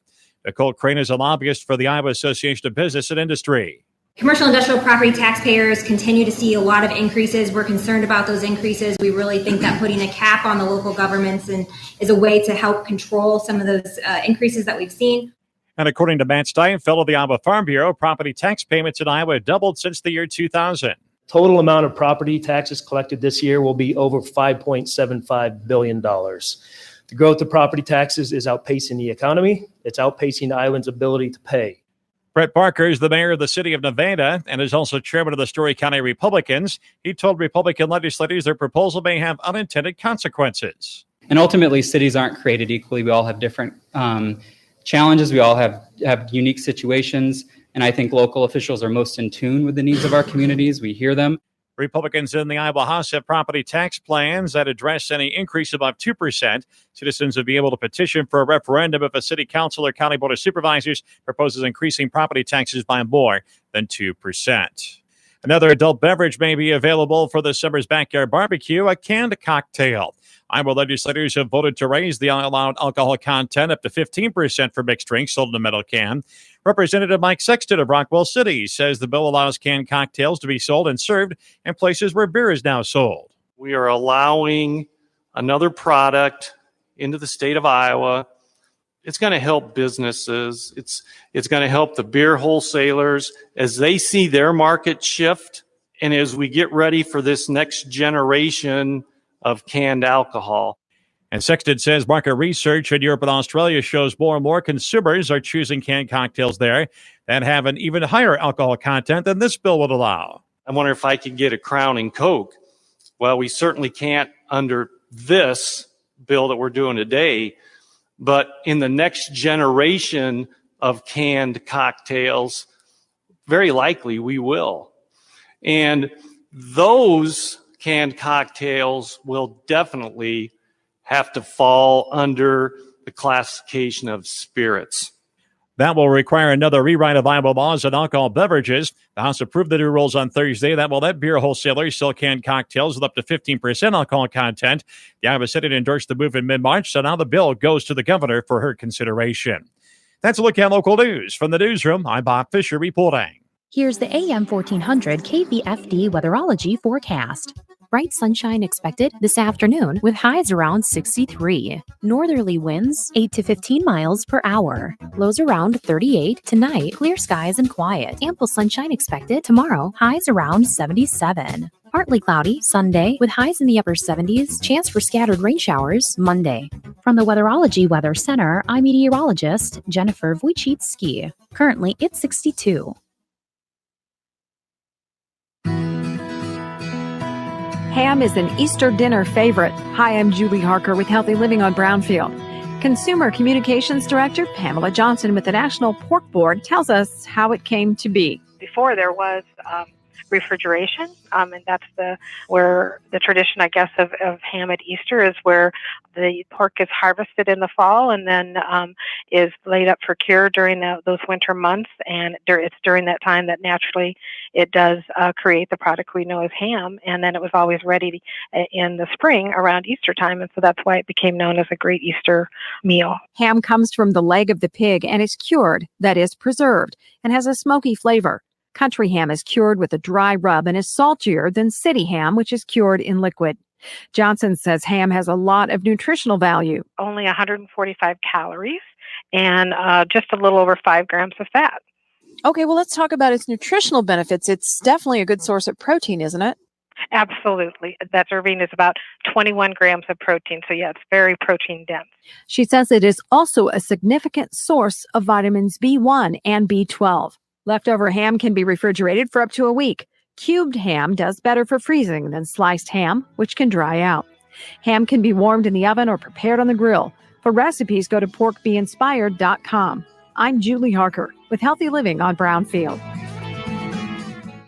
GTG, BRB, OMW, be there in a few. You may think that these kinds of texts are fine because of their length, and you can easily send them at a stoplight. But no, answering one text can take your attention away from the road for 5 seconds. And traveling at 55 miles an hour, that's enough time to travel the length of a football field. Make good decisions, don't text and drive. Visit StopTextStopWrecks.org, a message brought to you by the National Highway Traffic Safety Administration, Project Yellow Light, noise, and the Ad Council. Hi, it's Olivia Munn with my shelter pets, Frankie and Chance. Say hi, guys. When I adopted them, I discovered that they both have incredible personalities. Chance's sole purpose in life is to love and to be loved. Frankie is a little bit of a scoundrel and always entertaining. They're a little bit of a lot of things, but they're all pure love. Adopt pure love at theshelterpetproject.org. Brought to you by the Ad Council, the Humane Society of the United States, and Maddie's Fund. Imagining a better bank starts with looking at the savings rates most banks offer and saying, really? Capital One is building something better. You can open a Capital One savings account with one of the nation's best savings rates from anywhere, like here, or here, or here. One of the nation's best savings rates. Opened online, at a Capital One location, or from anywhere. That's banking reimagined. What's in your wallet? For consumers only. Offered by Capital One NA, member FDIC. Copyright 2018 Capital One. Even in my own home, I had my own designated space to smoke. If I think about it, it really was like I was punishing myself.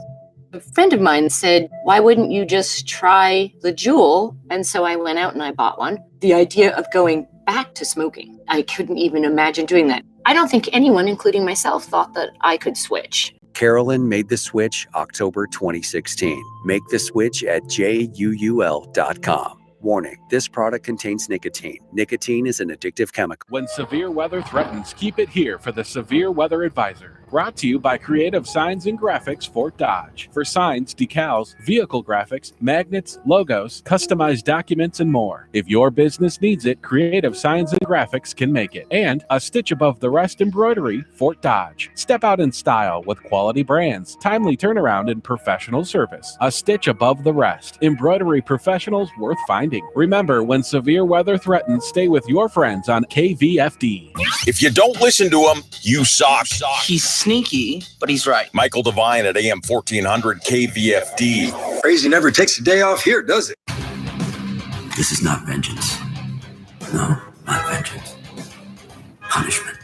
And now, Mayor Matt Bemrick, the Punisher. That's right. We have Mayor Punisher in our city now. And I think that's a good thing. The Punisher, Matt Bemrick. The Punisher. What's that? The Mauler.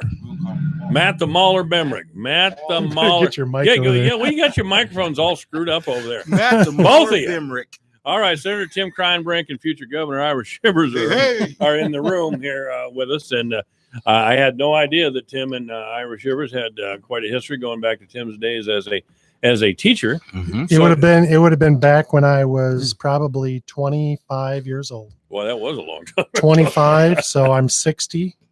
Right. So right. how old are you, Ira? 47. 47. So Yeah, he was a kid The then. math would come out right. Yes, it would. Yes, it would. Absolutely. So, are we going to get now? I know this is past the Senate, but is Ann Meyer going to come around on this judicial restraint bill or not? I think there's one vote that we need over there. Yeah, hers. Can we get it? Well, I think we have 4 or 5 chances, but yeah, she's one of them. I think that is a no. I don't think she's going to. And you know what? It's not really making that big of a difference. That's what. That's well, what, you heard me talking with Jack Whitver. Right. It's not that big a change. And isn't Jack just an awesome guy? Yeah, he's a cool guy. I'm going to get him in here sometime so we can. That would be great. You introduced me once when I was down in Des Moines to Whitver. That's why I called him, because he was a cool guy. He came up to me and said, well, we have to recess for an hour and a half because I'm talking to Divine. I said, how did that happen? So hold on, what are we talking about? So Jack Whitver is the we're trying. Jack Whitver is the Senate Majority Leader. What has happened in the past, and I think everybody's probably, pretty in tune to the listeners because we've talked about it quite a bit, but the selection for our judges on the district court level as well as our Supreme Court justices, the system is kind of swayed the majority right now, which is the Republicans, toward the Democratic Party. The governor appoints, and basically we're only talking about the Supreme Court justice now, not because we have the district courts have gotten pretty much watered down to, we just took the senior judge off, which is like currently Judge Wilkie is a senior judge for this area. And and then the Supreme Court picks whoever's going to be, not a judge, but whoever's going to be the leader Right. of that district court. That's the only difference there. Okay. But otherwise, the governor picks half of the members on the selection committee, and the bar association. So the bar association would be, like if you belong to a restaurant association, you pay your dues, Right. you go to your meetings, you elect people that represent you in different areas. Right. Well, the bar association, they have about 2,500 maybe, but about 15 to 1,800 usually vote. And so they will then put the other members onto that committee. And then the one of the justices serves as the tiebreaker. So 75% of the bar are Democrats. Okay. And 25% of them are Republican. But the thing that I think that we have the most problem with, or I do, is that they're not accountable to anybody. Okay. The governor's accountable because if they don't like who she puts on that Right. committee, just vote her out. Right. But nobody can vote the bar association out because it's an association that you belong to just by your dues. Right. So they really don't answer to anyone. So That is a problem in a democracy. You simply cannot have a third of the government unaccountable to the people who they are supposedly serving because they're not serving us. So what we're asking is the governor gets half of them, and then the majority leader gets half or gets 2. The minority leader of the Senate gets 2. The majority leader of the House gets 2, Right. and the minority leader of the House gets 2. Split it up. So everybody there, then they're accountable because you can elect them, or you could elect me, or you could vote me out. Right. Okay, if I was a leader, but Jack Whitford happens to be our leader that he talked to. So that is how that would play out. So we feel that's a fairer way to get the people on there, just to choose the 3 people that go in front of the governor then, and the governor has to choose one of those 3 to be on the Supreme Court versus an unelected group putting half of the people on there. So that's the difference, and it's giving everybody heartache and heart pain. And I guess I just don't understand. No, I don't understand it at all. Why are they so conflicted by this? Right. I mean, I asked Ann Meyer. I've asked her several times, and all she tells me is she's serving her constituents. And I always say, I'm your constituent. Right. So how about you tell me? When she was campaigning, she came to my house. Yeah, she worked hard. She deserved her win. And I can't vote yet. Why, you're still a felon? I'm still How far are you? I've been out of prison since 2007. Well, why don't you get it? All you gotta do is fill out papers. I know it. I'll actually show you the Well, paperwork. why don't you get the papers and fill them out, and I'll bring them to her. My man. All right. Okay. So, what were you saying before he so rudely? I'm sorry. No, when Ann Meyer came to your house and asked for your vote. She won my wife's vote by speaking on trying to help and reform mental health. The mental health justice. Yeah, that's good. Oh, mental health treatment. Was like, yes. I'm like, okay, this is what I really want to hear. Well, and your wife said, yeah, Ira needs it, so we got to get it done. There we go, man. There we go. We need that check. But nothing's been done yet. Well, and I don't. We're working toward it. It's got to be, and we're starting this year.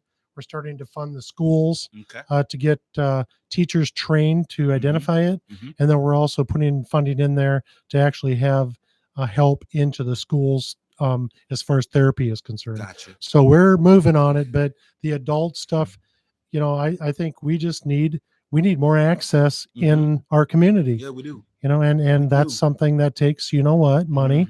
And so we need to get, but we need to set as a priority, and then we have to follow through with it. Yeah, we do. Get a plan and go. Well, so the next time Ann comes to your house and asks for your vote, and Ann's a wonderful person, her husband Jim's a great guy, just ask her about the judges, and she tells you, I'm serving my constituents. Say, hey, I'm a constituent. I'm your constituent. Hey, Ira didn't say if he believed it or not. Well, I don't, I'm just making a suggestion. I'm just, okay. Just so all right. Judges thing, Step out of your council. What? If y'all can get Mark Katie to give me my coffee cup back. Mark Katie took your coffee cup? Well, I'll go with it. How'd he take your coffee cup? He came in one morning. The Chief Justice of the Iowa Supreme Court? That's pretty cool. It didn't have his name on it, did it? Nope. Okay. I didn't have no to-go cups at the time. It was my first year. Probably open 2-3 months. All right. He wanted a cup of coffee to go. I was like, I know you. You're Chief Justice Supreme. He's like, yep. I was like, I trust you. Oh, Here, so you're take this busting cup. him now for running off with your cup, huh? I need my cup. All right. You need your cup. I'll ask him when I'm down there. I'll bring it There back. you go. And I'll start setting a date on a different day than him because I'm not going to come to breakfast with him. We're gonna have that fight. I'll go to breakfast. Oh, you gotta go to breakfast. Well, that's Who's gonna bet on that fight? That's what I want to know. Oh no. Between you two. I got a bad hip. Yeah. Well, we're both old and fat. So. We might kill each other just that's trying right. to get to each other. We'd be out of wind after the first blows. Winner get an ultimate. So, what have we accomplished here today so far? Probably not. Do you think this judges thing is going to get done or not? Because we have a lot of. I don't know. I hope so. I hope that gets done. What are you hearing from? I'm pulling back a little bit on the property tax reform. I think we need it to happen. You know what's happened. To be honest with that is, and I will say that our group here runs a really clean ship in every area that I know of. But there are bad actors out there, and bad actors ruin things for everyone. Of course. I think we can all speak to that.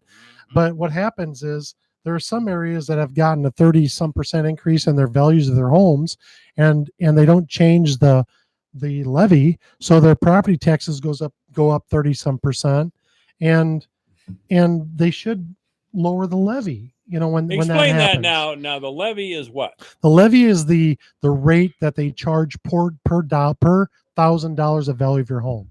So if your home's worth $80,000, there's 80 thousands, and each one of those is levied between $8 and $10 per thousand. So then if you have 80 of them, you take it by times 9, if that's the levy, and then that amount is what you pay every 6 months on your property tax for your home. Okay. And that money is split between the schools and the city and the county, and so all that.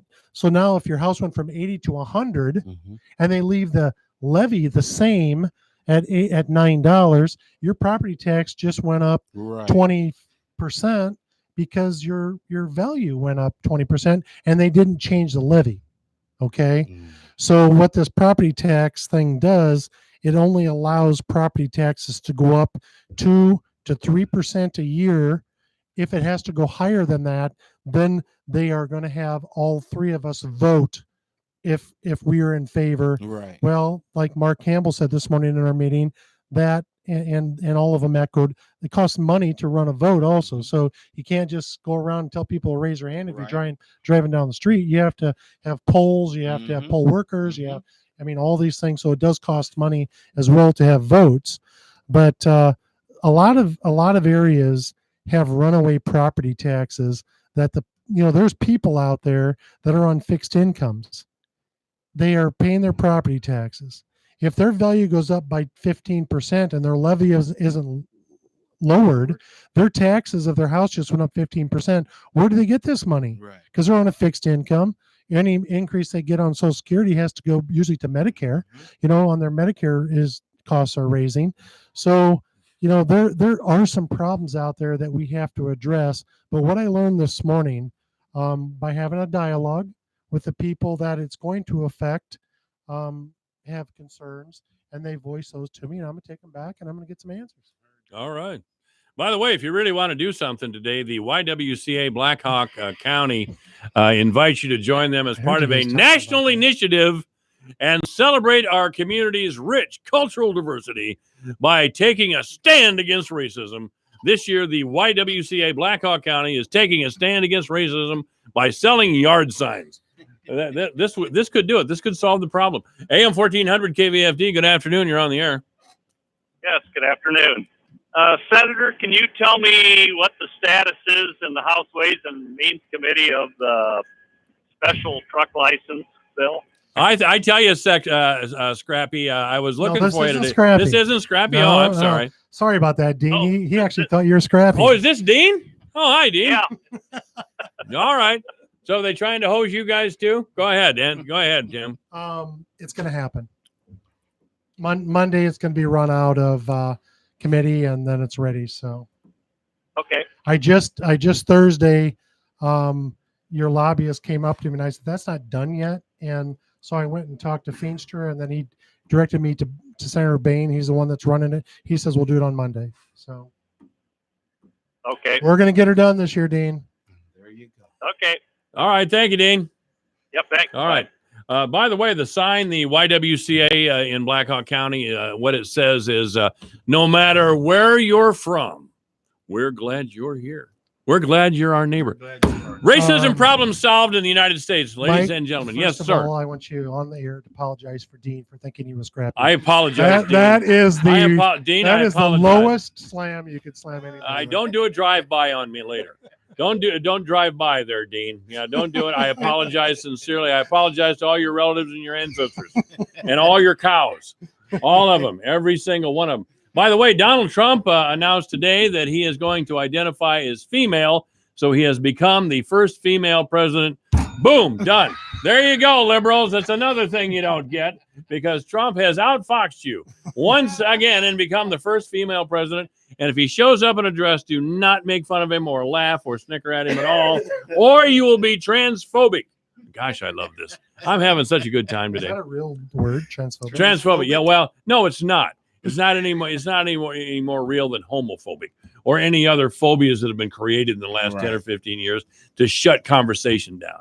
It's just another slur. It's just another attack. You know, one of the things that I am getting a lot of emails on is the bathroom privacy. I've probably got 20 of them in the last 3 days. And everybody wants to go to the girls' room or what? Well, it's happening. It's happening right now in our schools in Iowa, and there are some girls, young ladies, that are standing up and saying, "We do not want males in the women's bathroom in school." And They're referring to the transgender. well, they are not transgender. Transgender, you've already switched your sex. You've already made Where this is somebody identifying as a girl, but they're still a male. Physically a male. But they're identifying. I don't know what the word is. Why didn't I think of that when I was a kid? Hi there. I'm identifying as female today. Let me go to the girls' room. You know what? This is happening. It's happening right here in Fort Dodge, Mike. Jeez, that's disgusting. And you know the weakness, the weakness in that is our society and our culture has been so weak by but if these you do not silly believe, assertions. if you do not believe in this, you need to stand up. I mean, our people in our community, if you do not believe that this is the right thing to do, right, you need to stand up and we have to start to speak. Yeah. Because we're done with this. Oh, this is the changing of times, and we got to be more acceptable. See, tolerance know, isn't being so weak that you cannot stand for anything, and that's exactly what they want. But they this- make up these phobias and all of these things. Oh, you're transphobic, you're homophobic, or you're sexist, or some damn thing. It's all nonsense. They don't want to talk to you because if they do, they lose the argument. And because Mike- they morally bankrupt. And I think Mike talked about it several weeks ago about the Medicaid ruling from our Supreme Court, which was a 7-0 vote, by the way, because of something that was changed back in 2010 in the law, that if anyone in the state of Iowa now is on Medicaid, they will have their transgender reassignment surgery paid for by the taxpayers of Iowa. That'd be the three of us. And that if are they saying want, that. if they made a mistake and want it sewed back on, really seriously, we have to pay for that too. I don't know if that's true. Well, or that's not. what Mike said. But the That's first what- part is true. Yeah, the first part is true. Personally, yeah, I'd. So why not just make a transgender bathroom? Well, because that would be discriminatory. Actually, Ira. what happens is they will allow anybody that's not comfortable to go into another private bathroom in the principal's office or superintendent's office or whatever, but that person still has the right to go into that bathroom, into the public one. Right. So if you said, well, if you are identifying transgender, you need to use a separate bathroom, that isn't good enough. We got to They go, have guys. they Thank have to you have very access to Thank you very much. 4 o'clock in the afternoon, KVFD, Fort Dodge, Iowa. Seeking the full report, I'm Rich Dennison, Fox News. The Democrat-led House Judiciary Committee issuing a subpoena today for the full unredacted special counsel report on Russian election meddling. Chairman Jerry Nadler subpoenaed to the Justice Department is setting up a court battle over obtaining the full Mueller report. This as Democrats accuse Attorney General William Barr of protecting the interests of President Trump over the interests of the American people. Barr's words and actions suggest he has been disingenuous and misleading in saying the president is clear of wrongdoing. Ranking member Republican Doug Collins calls the subpoena wildly overboard, saying it's plainly against the law to share grand jury documents. Fox's Rachel Sutherland in Washington. Massachusetts Senator Elizabeth Warren today calling on members of the House to begin impeachment proceedings against President Trump because of information in the Mueller report. Warren, a candidate in the 2020 election, tweeting that the severity of this misconduct demands both parties set aside political considerations and do their constitutional duty. The crowded list of Democrats making a White House run will be adding another name next Wednesday, former Vice President Joe Biden. No real surprise here. It's been long anticipated, especially with Biden recently seen with film crews at a few different locations, including his childhood home in Scranton, Pennsylvania. His announcement will come via video message, we're told, and he remains atop the Real Clear Politics average of polls among Democratic contenders at 30% support. Fox's Doug McElway. A California couple who pleaded guilty to years of torture and abuse of 12 of their 13 children sentenced to life in prison. David and Louise Turpin were sentenced today during an emotional hearing that saw some of the children publicly speak about the abuse for the first time. My parents took my whole life from me. The couple could be paroled after serving 25 years in prison. This is Fox News.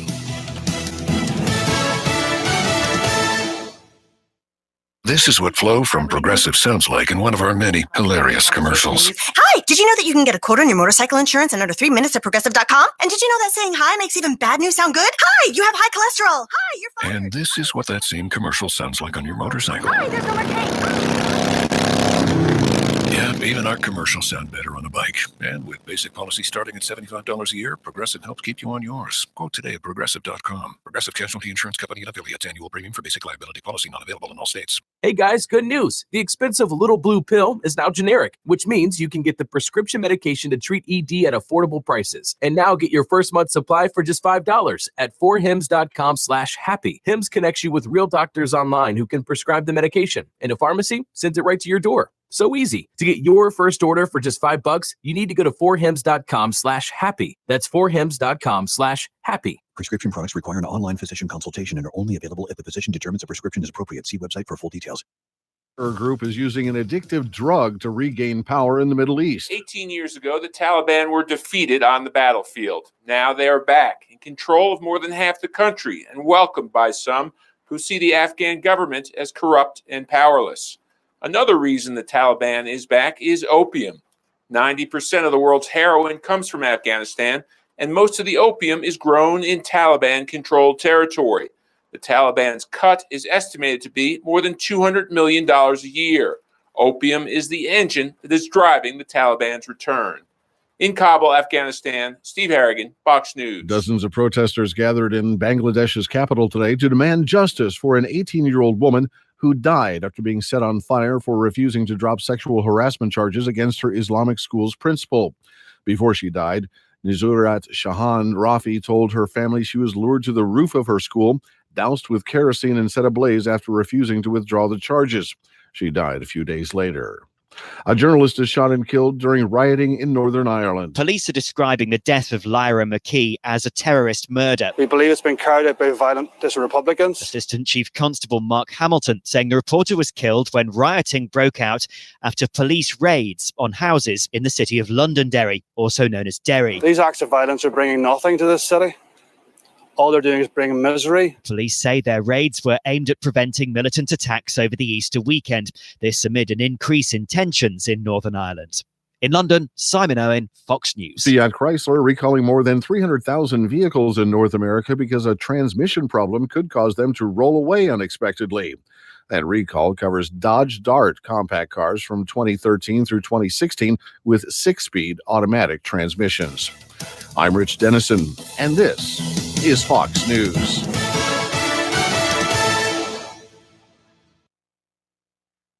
Your news, your town, your station. KVFD News when it breaks. Here's a look at local news for the newsroom. I'm Bob Fisher reporting. A series of infrastructure failures in a crumbling state dormitory caused a toxic gas leak at an Iowa police academy that sickened dozens of recruits and could have killed some of them. Investigation records obtained by the Associated Press show at least 3 recruits were poisoned by potentially lethal levels of carbon monoxide after an air handling unit and a heating boiler simultaneously malfunctioned on November 15th at the Iowa Law Enforcement Academy in Johnston. One officer had exposure levels that were more than 8 times the amount deemed unsafe. The Iowa Occupational Safety and Health Administration cited the academy for exposing 77 recruits to unsafe levels of carbon monoxide and for not having an effective ventilation system. The academy fixed the deficiencies and paid a $5,500 fine last month. Iowa's unemployment rate remained at 2.4% in March, a rate that has not changed in 5 months. Iowa Workforce Development reported today that the jobless rate held steady where it had been since October 2018. The rate is the 3rd lowest in the country, tied with New Hampshire and behind Vermont and North Dakota. The number of residents with jobs rose by about 5,400 from the February figure. The number of unemployed people also rose slightly. Iowa's rate compares to a national unemployment rate of 3.8% for March. A monthly survey of rural bankers in parts of 10 plains of western states shows about 1 in every 5 expects an increase in farm loan defaults stemming from last month's devastating Midwestern floods. The Rural Main Street survey for April, released yesterday, shows the survey's overall index dropping from 52.9 in March to 50 this month. Any score above 50 suggests a growing economy. A score below 50 indicates a shrinking economy. Creighton University economist Ernie Goss, who oversees the survey, says 43.8% of bank CEOs indicated that the recent floods were having a negative impact on their local economy. Bankers also noted that farm loans for April surged as the borrowing index climbed to 81.3, the highest recorded since the survey began in 2006. Bankers from Iowa, as well as Colorado, Illinois, Kansas, Minnesota, Missouri, Nebraska, North Dakota, South Dakota, and Wyoming were surveyed. State health officials say Iowa has confirmed its second case of the measles since 2011. The Iowa Department of Public Health says that the unvaccinated person is a household contact with the person in the first case, who also was unvaccinated. The department says the first person contracted measles while on a trip to Israel, where outbreaks of the measles has been reported. The department also says there's no threat to the public because the second person has been isolated at home during the measles incubation period. U.S. officials say 90 measles cases were reported across the U.S. last week, and 555 cases have been reported in 20 states this year.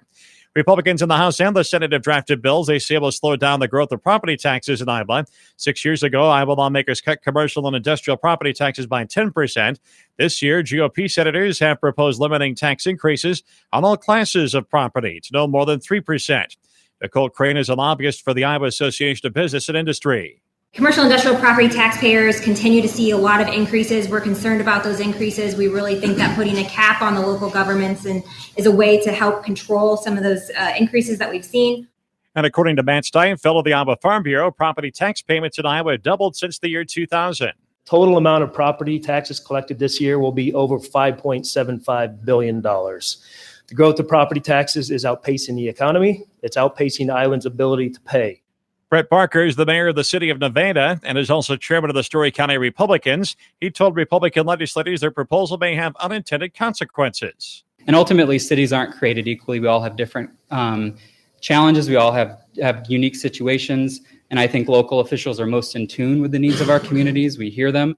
Republicans in the Iowa House have property tax plans that address any increase above 2%. Citizens would be able to petition for a referendum if a city council or county board of supervisors proposes increasing property taxes by more than 2%.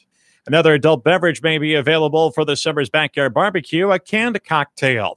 Iowa legislators have voted to raise the allowed alcohol content up to 15% for mixed drinks sold in a metal can.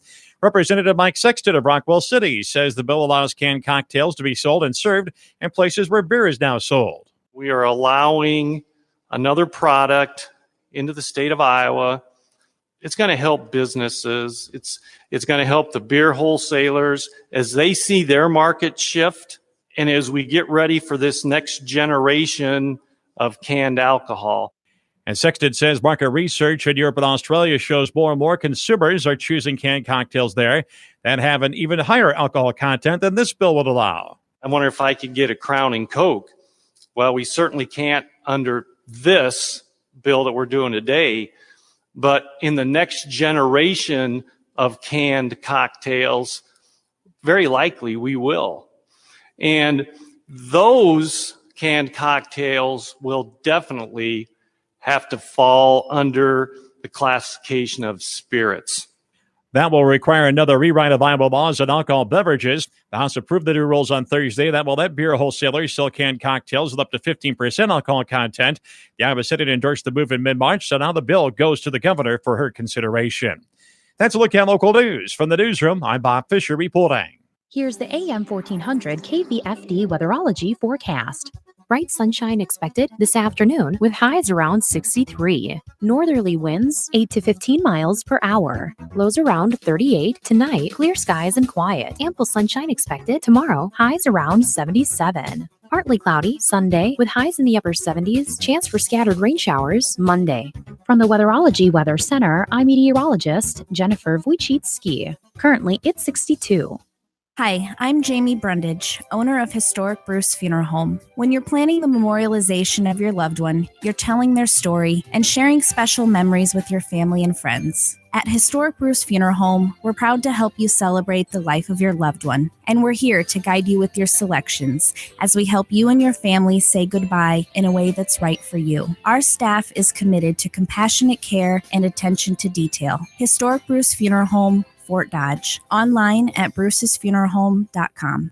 Find your way to Wild Rose and you could drive away in a new Jeep Compass. Valued at more than $32,000, we're giving away a 2019 Jeep Compass Limited 4x4 Saturday, May 4th. Get qualified when you win a hot seat every Saturday through May 4th at Wild Rose Casino and Resort Jefferson. Must be 21 or older. If you're someone you cable, call me 100 that's all. And don't miss the Gin Blossoms live in concert Saturday, May 4th, only at Wild Rose Casino and Resort Jefferson. Tickets on sale now. You'd rather be here. If you don't listen to him, you suck. He's sneaky, but he's right. Michael Devine at AM 1400 KVFD. All right, ladies and gentlemen, breaking news. President Donald Trump is now identifying as female. Boom! First female president. Yes, he beat you again, liberals. AM 1400 KVFD, the voice for Dodge.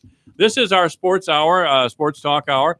And joining us once again today, two sports professionals in our town, maybe the whole state, the best sports professionals, probably in the state. Randy Kuhlman and Nevin Mulholland. Hi, guys. Thanks for coming. Mike, great to be here. Well, except it's a sauna bath in this place again. I don't know. No, I'm just going to get right down to my undies. Are you going to get? Well, I mean, please, how do you feel about that, Randy? Please turn on the about air conditioning, please. I don't want to see that. Well, guy, you could never tell. Yesterday it was cold. Here we are today, and it's 70-some degrees. You can't even hardly breathe. I'm just stunned that this is not a functional office. This building is solid. This building is falling down. Have you seen this thing? I was being sarcastic. I know it is. Show sarcasm, please. That's right. And, the headquarters of the group that owns this radio station is in Portland, Oregon. And they don't care. What, you want money to fix a building? Sorry. No. Just send the usual payment. I'm surprised those people in Portland would let you on the air, Mike. They wouldn't if they ever listened to this. I'm a top draw in their organization. Okay. Top draw. I'm unique. There's not another talk show host like me. Well, probably in the country. Certainly in Northwest Iowa. Iowa. And you are. And by the way, this talk show is the only one like it in a town this size in the state of Iowa. Yep. They have one in Des Moines, of course, which since Jan had his stroke, it sucks. WHO just sucks for talk anymore. Simon has always been terrible. Don't they have talk radio down in Shenandoah at? Was it? Yeah, but it's old school KVFD type talk radio. Like Max Landis used to sell the cooking show, and we used to interview. Nobody gets on there as near as obnoxious as you. Is that? So obnoxious. I'm poignant and thought-provoking. Come on, poignant. I have yet to hear anybody say you're poignant. Oh yeah, well I will go with thought-provoking. You're provocative, very provocative. So we must be the only talk show, sports talk show You are in Northwest or You the are. state. Or Actually, whatever. I think you're the best. There's a sports talk station in Des Moines, whatever it is. Oh, yeah. It just totally sucks. It's just terrible. I mean, they do that morning show. I think the morning show guy is going to Travis jail now, isn't he? Oh, Justice. Travis Justice. Yeah.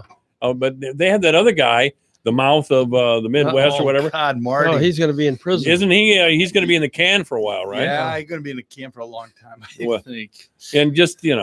that guy's always been a lot of trouble, Yeah. frankly.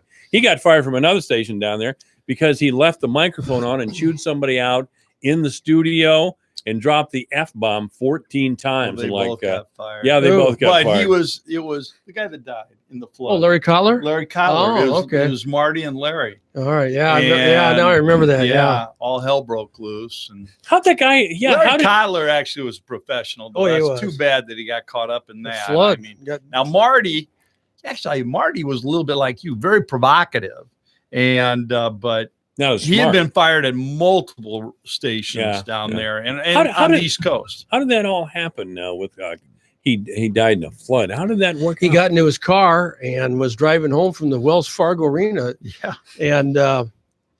And he hit a street where the water was rushing so fast it just rushed right through. It took and swept him off the road. And he was Couldn't killed. get out of the car. Couldn't get out of the car. God, that's Think he terrible. drowned. Freak. Terrible story. Really a freak accident. Terrible story. It's just Yeah. awful. Terrible story. Yeah. Well, anyway, I don't mean to be. I didn't mean Don't to mean say. to be- I didn't mean to say that that's not a terrible story, because it is a terrible story. Yeah. I don't want anything that I just said to imply otherwise. Anyway, we do need to talk sports. How's the Cub game going over there, Nevin? I'll get it on here in a minute. All We were right. up 5-0, Mike, and we were, my God. Beating the Hendricks- Diamondbacks, huh? Hendricks is pitching a 2-hitter.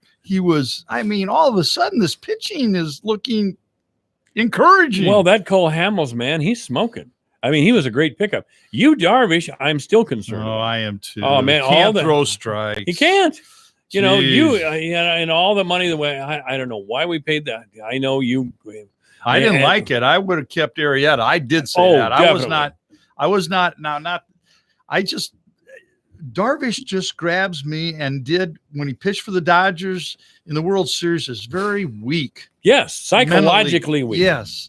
And that's what I was worried about. And I'm hoping somehow they get it together. But and he's still, even when you watch him pitch, there's no rhythm to the game with him. The ball's all over the place. He struggles to throw strikes. Yeah. And that's a bad thing when you're coming off an injury for the second year of Yeah. a big contract and you haven't contributed anything to the team. Well, he did get a win against the Marlins, but it wasn't pretty, was it? I mean, it just No. wasn't. Yeah. Have we got a bullpen yet or not? They're pitching well. Yes. I don't know who they are. You know, it's kind of like Butch Cassidy and the Sundance Kids go, who are those guys? You know, Yeah. Never heard of half these guys. Right. And the other half, of course, we've heard of. But yeah, so they're up 5-0 at the end of the 7. Well, the Phillies, where Arrieta went, could be a good team this year. Bryce Could be. Harper. Bryce Harper. And frankly, they picked up some other guys too. It's a nice club. Mm-hmm. Real nice. The Cubs won how many in a row now? Or? This would be number 4 or 5. Yeah, they they're swept on a the roll. Marlins, but that's hardly anything to brag about. I mean, yeah, that's a really. triple-A club. It really is. I not- watched a couple of their games. very good, Oh, is it? they're terrible. I The mean- Marlins are just terrible. They're in a major rebuild. Oh, wow. Yeah. The Boston Red Sox are terrible so far Oh, this man, year. Chris Sale. Defending world champions, they're just terrible. But, Sale is 0-4 and getting lit up. Yeah. He's just He pitched opening day. Did he get out of the second inning? I don't think so. I don't remember, but he really has had a horrible start.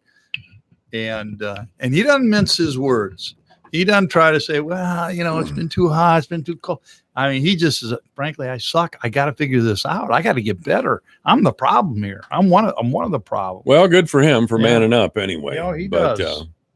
I always kind of like the Red Sox. The Yankees are formidable. What I've seen of them this year, boy, they have a new murderer's row. There was a murderer's row back in the 1930s when they had Garrigan and Ruth and all those great old ball players. I can't think of all of them now. There were 4 or 5 of them right there that they called murderer's row. Great hitters, but this is a new murderer's row. Man, they got a lot of great hitters. They have, of course, Judge and the big guy from Miami. I can't remember his name all of a sudden. Carlos Stanton. Juan Carlos. Yeah. Juan Carlos. And Judge hit a home run so far out of the park. Well, he didn't hit it out. It was Yankee Stadium. But so far up in the bleachers, it was ridiculous. And you know what the Yankees' record is, Mike? Yeah, it's not very good. 8-10. 8-10? Yeah. You know who's winning that division?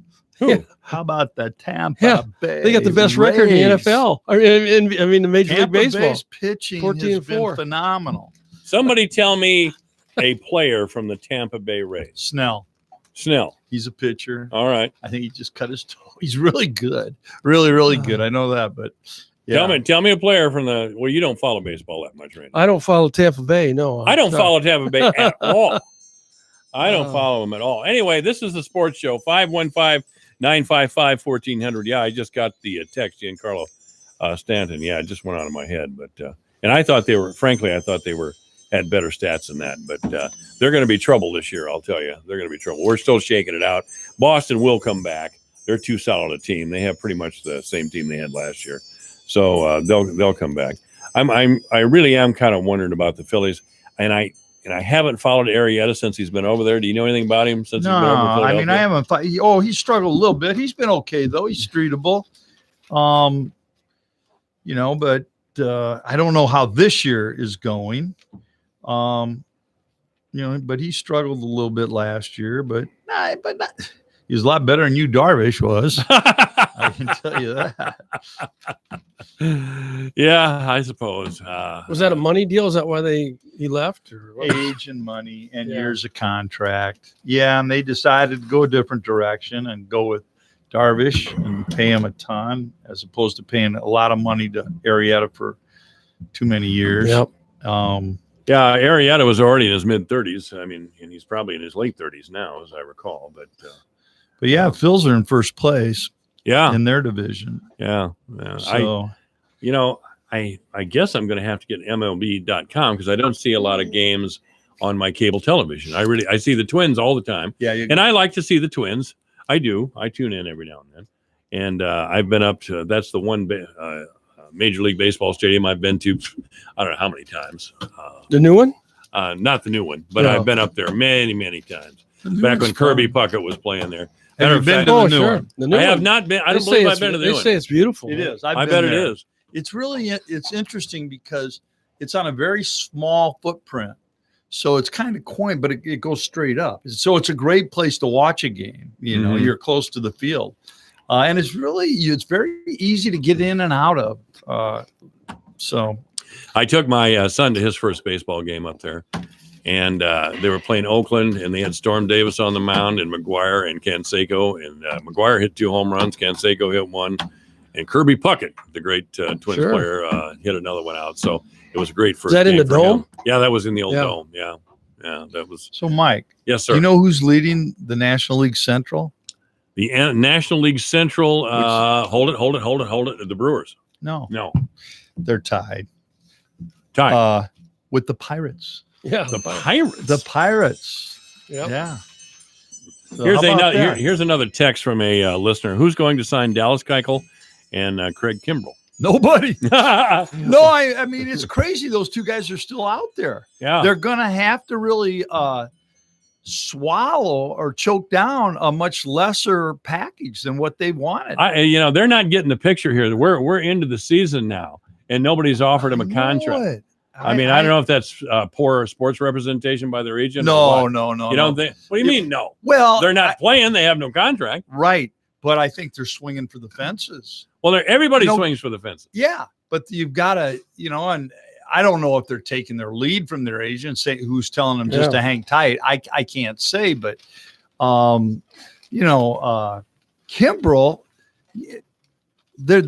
people would tell you that, frankly, his last year or two hasn't been that great, and that the kind of money and the years that he's asking for just don't warrant it. Okay. I do want to ask you guys in a MMA match, who would win, Bemrick or Sexton? Because I've been trying to get him to brawl all week. Well, here's the thing. Let me just kind of explore that with you a little bit. First of all, Bemrick's feeling pretty cocky about rushing the protester. What a picture on the front page of the paper. Feeling good. Now, is that a campaign poster or what? I went all in when I saw that, all in, and called him and said, I know Tony Trotter couldn't have been 5 yards away when you got him. And he goes, well, Trotter was there. He's been there for you all forever. That's why he's so cocky. He's okay. He's looking over at Tony. Tony had his back. So well, okay. Trotter Sexton. What do you think? Trotter. Oh, you think Trotter's a bad guy? He's a tough guy. You think so? Okay. Well, that's because he's a Cardinal fan. Oh, yeah. Well, no, I shouldn't be critical of him, but I'd be in a foxhole with Tony Trotter any day. Was he a high school wrestler? Or? Yeah, he's a pretty well-built guy in his 40s, that's for sure. Tony's the type of guy, I don't think you can hurt him. Is that right? Yeah. Should we try? I'm not gonna. No. Craig Kimbrell now says he'll take 3 years for $60 million. I bet he would. We'll see who'll pay him. That's $20 million a year. That's $20 million a year. God knows we could use him in the Chicago Cub organization, but that's pricey. I didn't know that. Yeah, well, I just got the text that said he'll take 3 years for $60 million, but. The Cubs have been burned big time by you, Darvish. They've been burned pretty big. Well, and then we also signed Morrow as our closer, and he was good, and he actually was worth the money we were paying him until he got hurt. But this injury's been a killer. Took him out of most of last year. He's still not ready to go this year. We really do need him.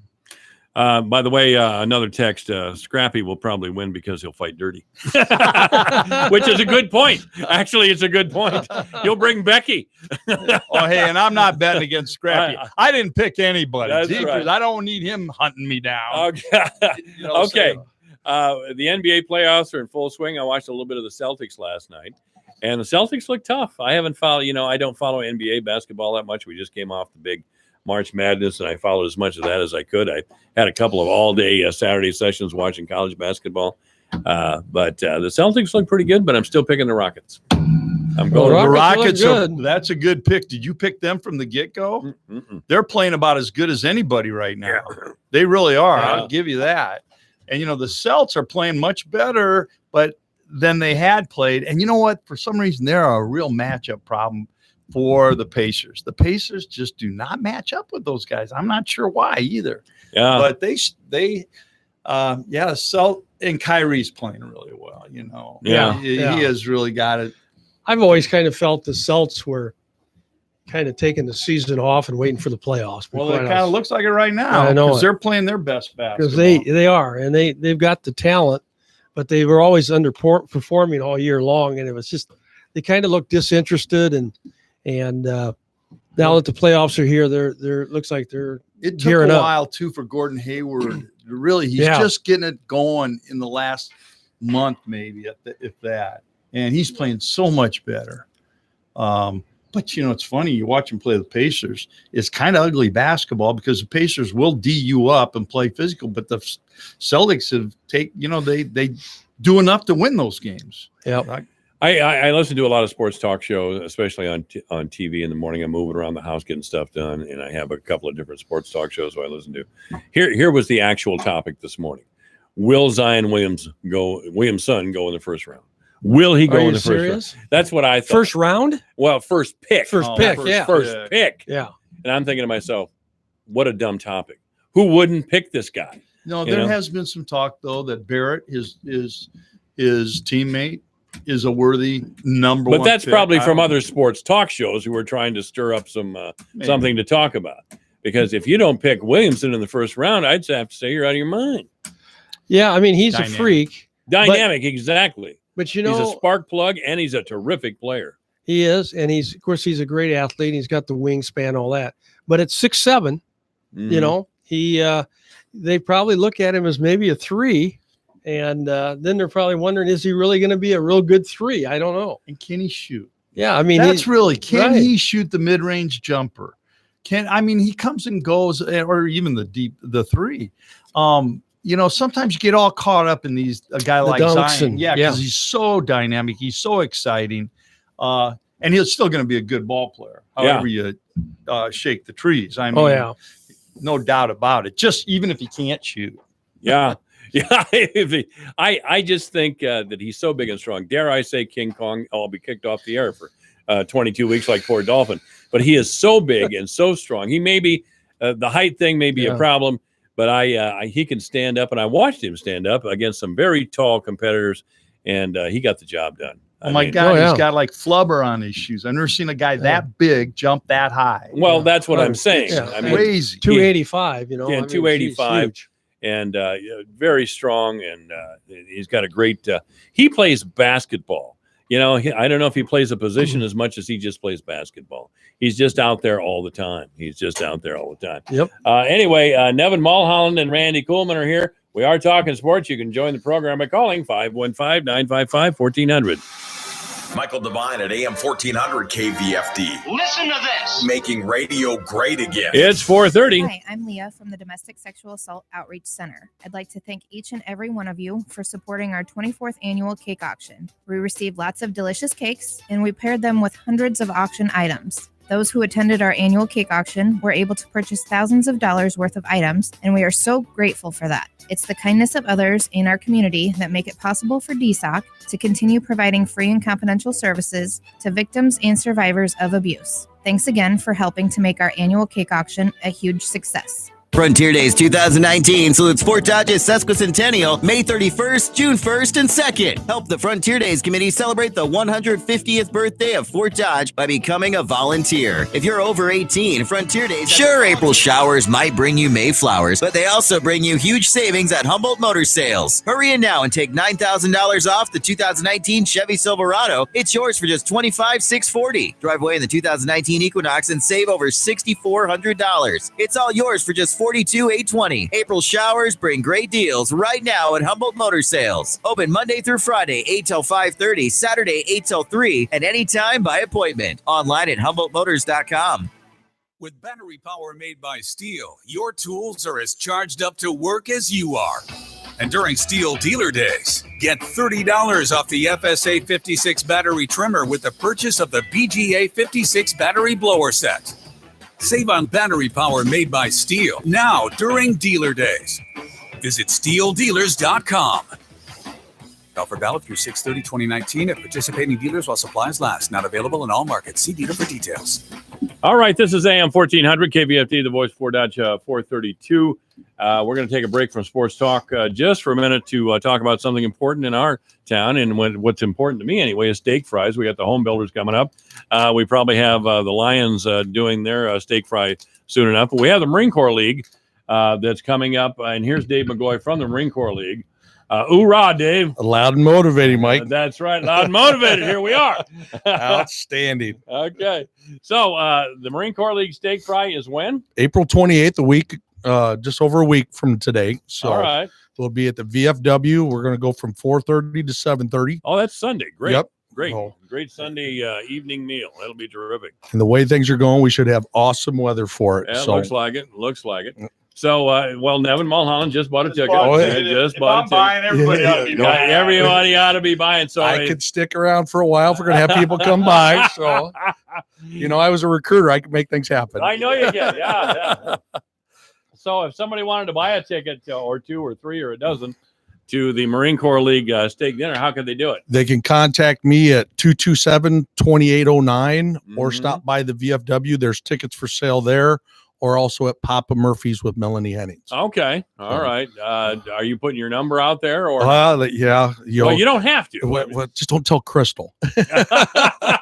I'll lose major cool points of that. Well, better not do it then. Oh, yeah. Well, it's too late happy now. Wife, a happy life. I keep trying. Trust me. So Marine Corps League supper starts at what time? 4:30. 4:30, Yep. week from this Sunday. That's April 28th. We got some 12-ounce ribeyes we're getting from Fairway. They take always great. They hooked us up and took great care of us. We have Roger Kruger's famous green beans. There we go. That we'll have. Iowa Central, the culinary class helps us out each year in cooking and serving. Mm-hmm. And they've been known to bring a dessert with them. 2 years ago, they brought tiramisu that apparently everybody gobbled it up. Everybody went, huh? Well, I didn't get a chance to taste it, but everybody talked that it was fabulous. Well, I think we should pause and remember our old friend Dan Payne, who was a proud Ford Dodger all the way and a real good guy. Everybody loved Dan. Absolutely. And he was the driving force behind this steak fry. And he told me one time, he says, we do this not to make money because we don't make any money. We do this as a community event and to stand with the Marine Corps League. Yep. And that sounded so like him. Yeah. That was the way he thought.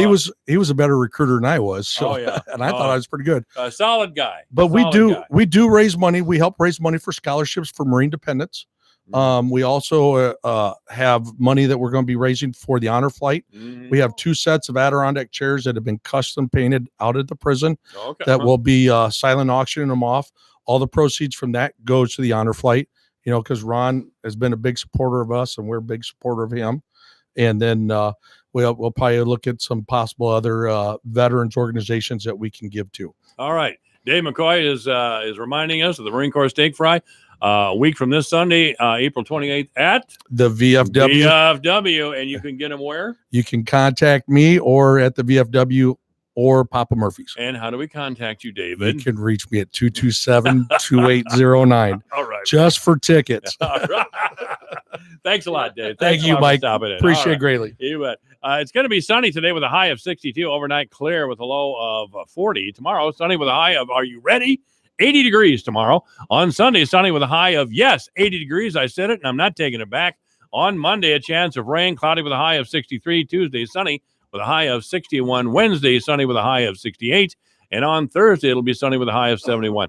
I think we're at spring, ladies and gentlemen. That's the good news. Right now in Fort Dodge, 62 degrees. That is the projected day's high. Obituaries this hour brought to you by the historic Bruce's Funeral Home.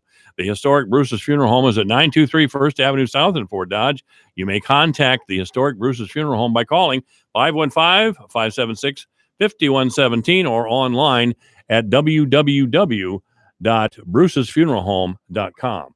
Mr. Joe Voss has passed away at the age of 57. Joe Voss has died. Services for Joe Voss will be held at a later date with the historic Bruce's Funeral Home in charge of arrangements. The obituaries have been brought to you this hour by the historic Bruce's Funeral Home at 923 First Avenue South, Fort Dodge. You may contact the historic Bruce's Funeral Home by calling 515-576-5117 or online at www.brucesfuneralhome.com. This is AM 1400 KVFD, the voice of Fort Dodge. From the Fox Business Network, the major averages closing in the green ahead of the long holiday weekend. Markets will be closed tomorrow in observance of Good Friday. The market today was boosted by some strong Wall Street debuts from Pinterest and Zoom Video Communications. The Dow closing at a 2019 high, up 110 points. The Nasdaq up 2, S&P 500 up 5. And some upbeat news about the economy today. Last month, retail sales increased 1.6%, the most in a year and a half, as spending on autos, gasoline, furniture, and clothing jumped. And a supermarket tabloid has a new owner. American Media, the company that owns the National Enquirer, selling the scandal-plagued tabloid along with its 2 sister publications to a former newsstand and magazine distribution mogul for $100 million. James Cohen, whose family built Hudson News, best known for operating airport and rail station newsstands, agreeing to buy the troubled publication, according to the Wall Street Journal. With the Fox Business Report, I'm Hillary Barsky. Are you putting your retirement savings in a 401k, IRA, or investment account? Then I have one word of advice. Stop. Experts warn of a stock market crash any day now, and you could lose 50% or more of your hard-earned savings again. But you don't have to lose a penny. There's a better, safer way to save for retirement, and you can learn about it in a free report. This method continues to grow your money even when the market tumbles. To get this free report, go to bankonyourself.com. That's bankonyourself.com. Bankonyourself.com. Imagining a better bank starts with looking at the savings rates most banks offer and saying, really? Capital One is building something better. You can open a Capital One savings account with one of the nation's best savings rates from anywhere, like here, or here, or here. One of the nation's best savings rates. Opened online, at a Capital One location, or from anywhere. That's banking reimagined. What's in your wallet? For consumers only. Offered by Capital One N.A. member FDIC. Copyright 2018 Capital One. I'm John Simmons, Manager of Agriculture for Tabasco Brand Pepper Sauce. My family's made Tabasco sauce for 150 years. What am I working for? I'm working to stay true to our family recipe. At ADP, we're designing a better way to work so you can achieve what you're working for. HR, talent, time, benefits, and payroll, informed by data and designed for people. Learn more at design.adp.com. ADP, always designing for people. And now, a quick comparison from Grasshopper. When you're always on the go, what would you prefer? An office phone system? Hey, it's Rochelle. Sorry I missed you earlier. Had an errand to run, but I'm back in the office, so give me a call when you get this. Or one that works on your cell phone? No hardware needed, courtesy of Grasshopper. Oh, one sec. It's a business call. Hi, this is Rochelle with Way Forward Partners. How can I help? There's no contest. Put your best voice forward with Grasshopper, the virtual phone system for small business. Try it free at grasshopper.com. Gunderson Funeral Home and Cremation Services. Oh, why not just cremate me when I'm gone? Sounds simple, doesn't it? However, there are many options to consider when cremation is chosen. From simple to detailed, we at Gunderson Funeral Home and Cremation Services can help you create a unique commemoration. Gunderson Funeral Home and Cremation Services. Hi, this is Leslie Segretti. And I'm Tom Kreitler, and you can hear the Money Pit every Saturday afternoon from 4 to 6 on the voice of Fort Dodge, AM 1400 KVFD, Fort Dodge. Michael Devine at AM 1400 KVFD. Listen to this. Making radio great again. Crazy never takes a day off here, does it? This is not vengeance. No, not vengeance. Punishment. And now, Mayor Matt Bemrick, the Punisher.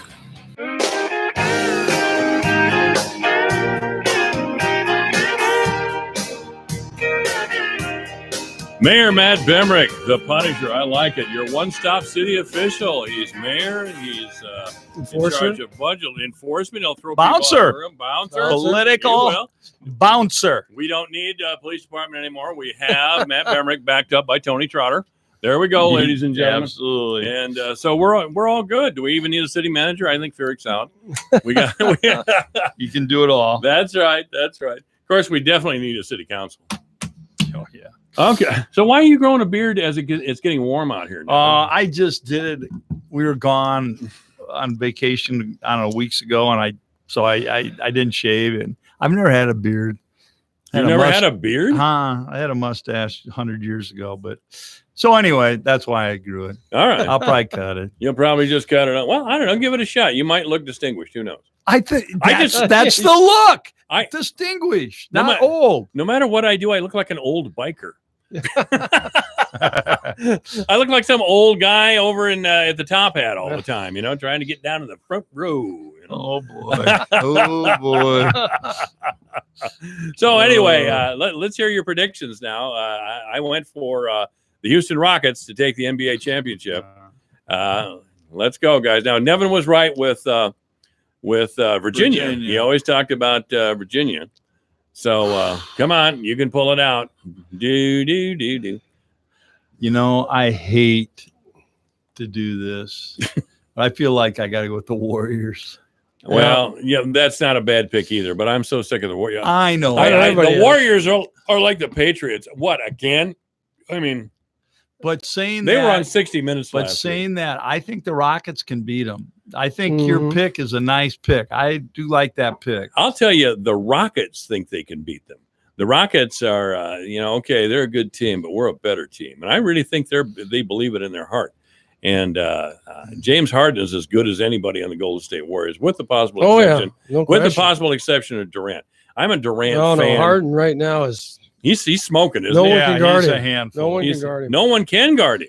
He's ridiculous. And I've never been a Harden fan because I always hated the way he would flail around and pick up cheap fouls and all that kind of stuff. But you watch him play now, and he's quick. He can step back and hit that three anytime. It's scary. Yeah, when I watch him, I'm always trying to figure out how he does it. Yeah, I watch him that step back is just lethal. Well, sometimes he steps back, but he can take the ball the whole too. Well, that's true. He does take a little extra step here and there. And the officials never called it. I mean, it was on ESPN one morning. He stepped back 4 steps. 4. No call. Drained the 3, But the other thing to me that impresses me about Harden is his ability to get to the rim and finish. And he's really quick. Is a finisher. Yeah, he does. And he's quick. he's got a quick first step, and he breaks some ankles with a crossover every now and then. And geez. Yeah, and he's got a good sporting cast. They're not a one-stop shop there with Hardin. They got some tough players in there. They're tough playing players. really well right now. Yeah, they are. They are. So that's not a bad call. The Golden State Warriors, I can't argue with that because they still have that great team, but I'm not. I just couldn't do it. Yeah, it's hard to go against either one of those teams, but just to be different, I'll say the. I'm either Toronto or Milwaukee. I'm not sure which. Toronto. Yeah. Now that's an the interesting Raptors. choice. Yeah, it is. The Toronto Raptors are a good team. I was wondering if you're going to go with Milwaukee. Yeah. They, to me, are the best in the East. I just don't know if they quite have the consistent outside shooting to win this thing. I don't know. And I haven't watched them enough to. Well, Middleton's tough, and he is. And I think Bledsoe they need to have has big games. Brogan. Mhm. He's got to play for kid them. from He's got to Virginia, be there. yeah. I think. Yeah. Yeah. And but yeah, I don't know. It'll be. I just hope. I'd like to see the East make it competitive because it really hasn't been that much. Cleveland. A couple of years ago took them to a 7th game, but I think the East is very much improved, by the way. Yeah, I do too. I think the idea that the West is overwhelmingly dominant, I think that ship has sailed or is about to sail. The East has become pretty doggone good. Yeah. So we haven't heard from Nevin's old friend Steve Booth, but I'm just wondering if LeBron James is going to be head coach and general manager of the Lakers now. They're bringing in Tyronn Lue today. Is that who it is? Well, they're going to interview him. Yeah. And so and he's well, are they bringing him in or is LeBron bringing him in? Yeah. It's that's a interesting thing going on out there with the Lakers because with Magic just bailing on them without anybody knowing it, and then they fired Luke Walton and yeah, he went to where did he go? He went somewhere else right away. Sacramento. Yeah.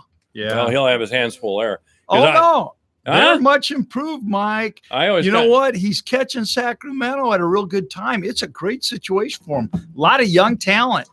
They're getting there. Isn't that where Buddy Hield is? It is. Yep. Yeah. It is. I always thought Sacramento and the Clippers were there just so that the Lakers and the Golden State Warriors could scrimmage with somebody to play. Yeah. Let's go scrimmage with the Clippers and the. Has anybody ever brought up Doc Rivers? Oh yeah. I mean, for moving to the Lakers. Yeah. They have. He's pushed back on that. Has he? Oh yeah, you hear that? Doc Rivers, frankly, is a very good coach. Yes. And just even taking one game off the Warriors, that's pretty impressive. And they were down 31 points.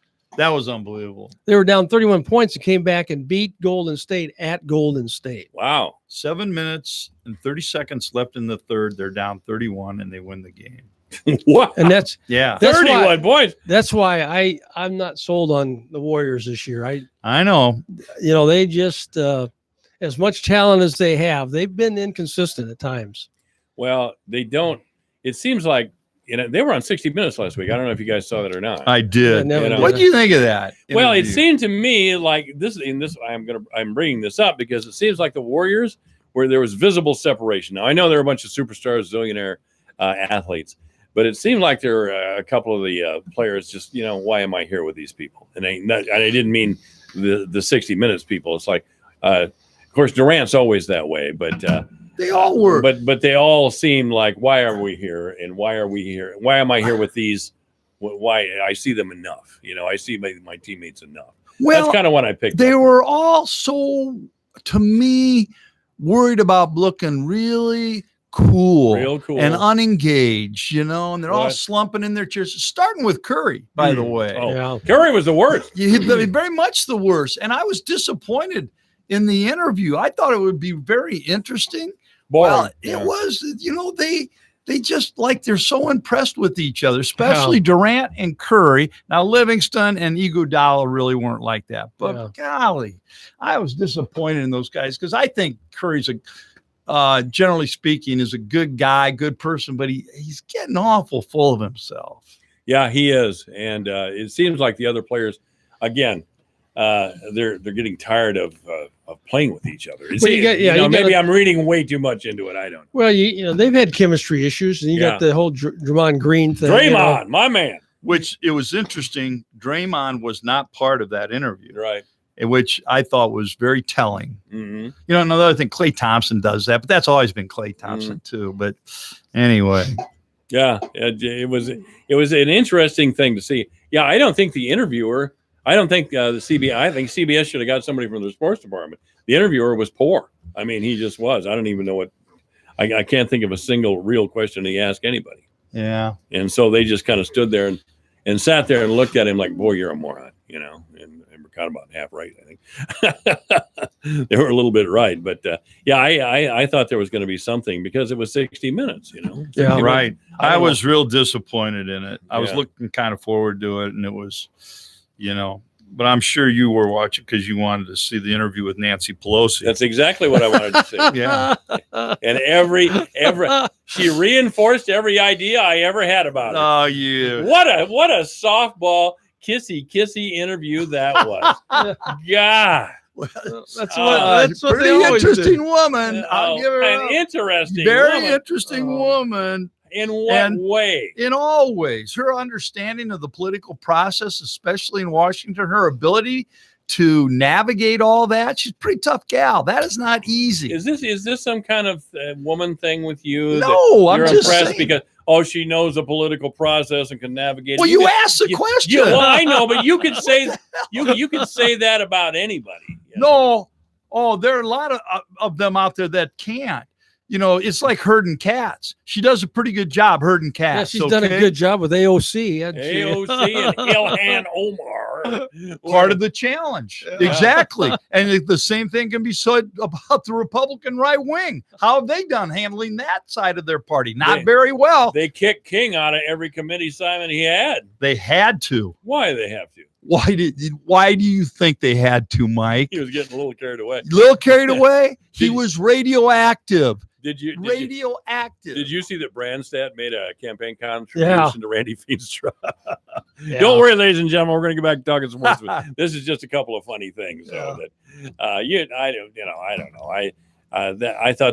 I thought 60 Minutes was very weak last week. I just didn't, Diane, whatever her name was, who was interviewing Pelosi. Sawyer? It was all no, not Sawyer. What was her name? I forget. God, I got been a there picture of her. Yeah.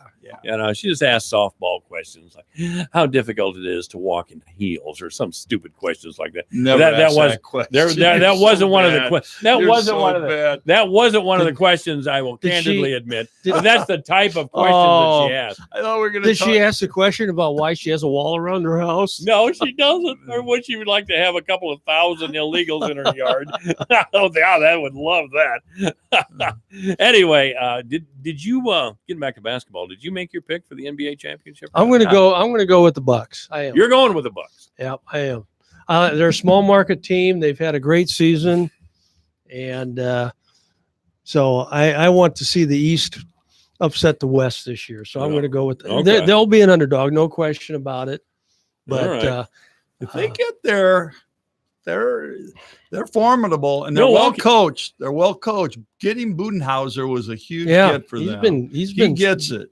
He did a great job in Atlanta. He did. And so it'll be interesting to see how that all plays out. The city of Milwaukee has kind of made a couple of strides. The Brewers are playing very well. Yeah. The Brewers are a good team. Maybe, I don't know what their record is right now.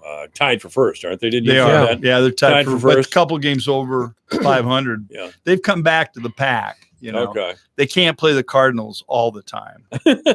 Yeah. And so when they play anybody but they played the Cardinals guys 6 times. I think they had home and home. Right. It's a weird schedule. It is. And then they play the Dodgers. Also, they played the Dodgers, and they're done with the Dodgers and for the rest of the year. Oh, really? They had a home and home with the Dodgers too. That's weird. Yeah. I think, aren't they playing the Dodgers right now this weekend maybe? But anyway, if they're not, they've already played them. But it's just a real quirky schedule for the Brewers.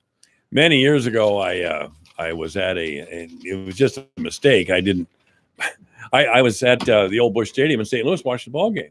Well, I had bought a Dodger cap a few months earlier, and I just wore it as a matter of habit. So I just happened to wear it to that game that day. That was a mistake. In St. Louis? In St. Louis, yeah.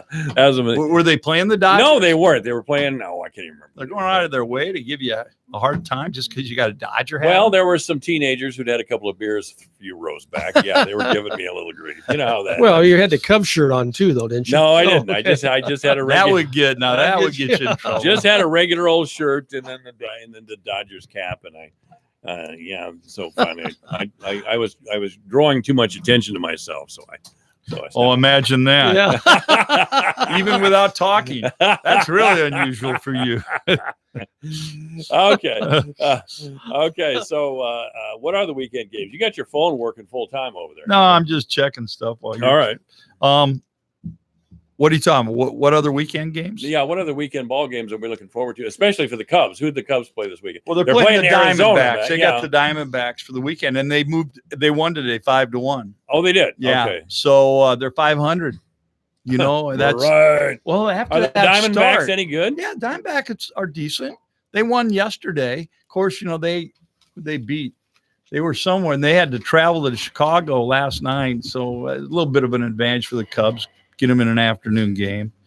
What's the Diamondbacks record, Randy? Diamondbacks right now are, let's see, where are they? They are 10-9. There you go. Now they're 10-10. Okay. What's the best record? Tampa Bay. Tampa Bay 14-4. 14-4. Unbelievable. That is unbelievable. Has Tampa Bay ever won a World Series? I don't think they have they? I don't. Have they even been? No, yes, they have been in a World Series. Have they not? Weren't they? Florida was it was the Florida Marlins then, and they beat beat the Cubs in the playoffs and went on to. I think they got beat in the World Series. Yeah, that was in 2002, or in there somewhere. I don't think it was exactly 2002, but didn't Madden take the Rays to the World Series when he was down there? I don't know. I'm asking you guys. Go ahead. So anybody know? 515-955-1400. God dang, where's Gary Schwendeman? Where's Gary Schwendeman? Well, I think he's farming today. Well, you gave him a direct order to get back to work last week on air. He's probably huddled in his office. No, he's not there today. No, he's farming? I think he's farming. Okay. Well, there's a lot of that going on. That's why Scrappy couldn't be here, I guess. Sure. He was out there farming somewhere. I don't know. I think he was afraid to come to town for fear he'd bump into Sexton, or not Sexton, but Bemrick. Bemrick and his backup trotter. There'd be big problem. Yeah. So, St. Edmund's going to have a decent baseball team this year, formerly voice of the Gales. I don't know, Mike. I think so. Yeah, so. No flatteries on the team. Is that it, or? I don't. Yeah, there is. Well, no, I don't think Sean Flattery is playing baseball. He didn't play last year, so I think you're right. No flatteries. No flat. Well, there it is then. You know, I'll tell you this: both high schools though have some potential track-wise this year to do some big things. Senior High's got a couple, 3 relays, and the Schreier kid running the 100. Speed. And St. Ed's has got, I think, the second fastest 4x4 team in the state. And nice time. In their class, yeah. In their class, right. Yeah. And, actually, that time can stand up with about anybody. It's pretty good. So, and the Dodgers have the same thing, I think, 4x2, 4x4. Good relays. Yeah. It'll be interesting to see how they do this year, both teams. I got to get out there for the relays. They're already gone. Are they come and gone again this year? They go real early now. do. You know, you used to run them in May, but The girls were last night, and the boys were a week ago. Jeez. they run before Drake, so they can qualify for Drake. They use it as the season. Yeah, the season's shorter anymore, and geez, the weather has been so bad. I feel bad for the spring sports kids. I really do.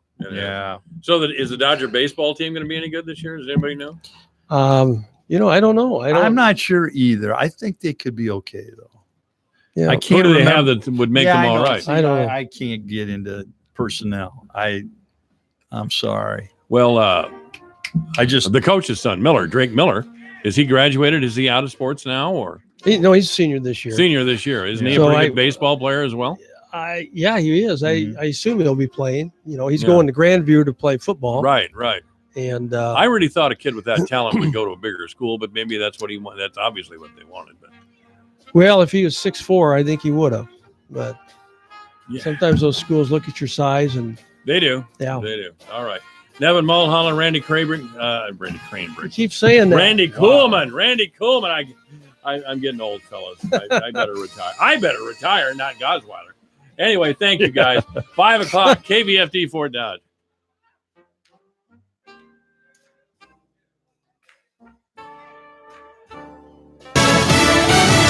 Wrangling over the report. I'm Lisa Lacera, Fox News. A new demand from a key House Democrat about the Mueller report. A day after the release of the redacted version of the Mueller report, House Judiciary Committee Chairman Jerry Nadler subpoenaed Attorney General William Barr for a full unredacted version of the report and the underlying evidence by May 1st. Rudy Giuliani, the president's personal lawyer, takes issue with the conclusions of the Mueller report on the issue of obstruction of justice. I mean, the reality is, in this case, he really was innocent, but he certainly should be presumed innocent. He doesn't have to prove his innocence. Democrats in Congress say they're entitled to view redacted grand jury material contained in the Mueller report as part of their oversight responsibilities. Fox's John Decker at the White House. White House spokesman Hogan Gidley calling on House Intelligence Committee Chair Adam Schiff to produce evidence that Schiff claims he has against the president. The problem is he doesn't. He knows it. He's been lying to the American people. He's been lying to all of us, accusing this president of treason. President Trump tweeting a short time ago that the investigation is a big fat waste of time and money. Sentencing for a California couple who pled guilty to torturing and abusing 12 of their 13 children.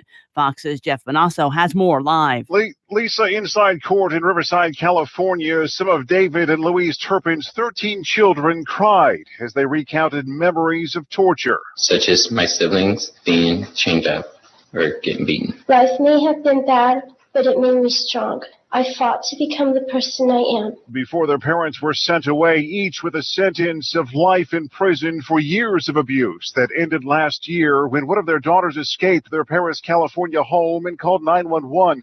An attorney for some of the children say they're trying to live their lives as normally as possible without being thought of as the Turpin children. Lisa. Thanks, Jeff. This is Fox News. This is what Flo from Progressive sounds like in one of our many hilarious commercials. And basic motorcycle policies start at just $75 a year. I know, right? Do you think I say I know, right, too often? I do. I know, right? I have to stop, don't I? I know. And this is what that same commercial sounds like on your motorcycle. I know. Yeah, even our commercials are better on a bike. Progressive keeps you on yours. Get a quote in as little as 3 minutes at Progressive.com. Progressive Casualty Insurance Company and affiliates. Annual premium for basic liability policy not available in all states. Hey guys, good news. The expensive little blue pill is now generic, which means you can get the prescription medication to treat ED at affordable prices. And now get your first month's supply for just $5 at 4hims.com/happy. Hims connects you with real doctors online who can prescribe the medication, and a pharmacy sends it right to your door. So easy. To get your first order for just $5, you need to go to 4hims.com/happy. That's 4hims.com/happy. Prescription products require an online physician consultation and are only available if the physician determines a prescription is appropriate. See website for full details. Your news, your town, your station. KVFD News when it breaks.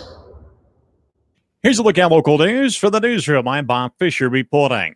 A series of infrastructure failures in a crumbling state dormitory caused a toxic gas leak at an Iowa police academy that sickened dozens of recruits and could have killed some of them.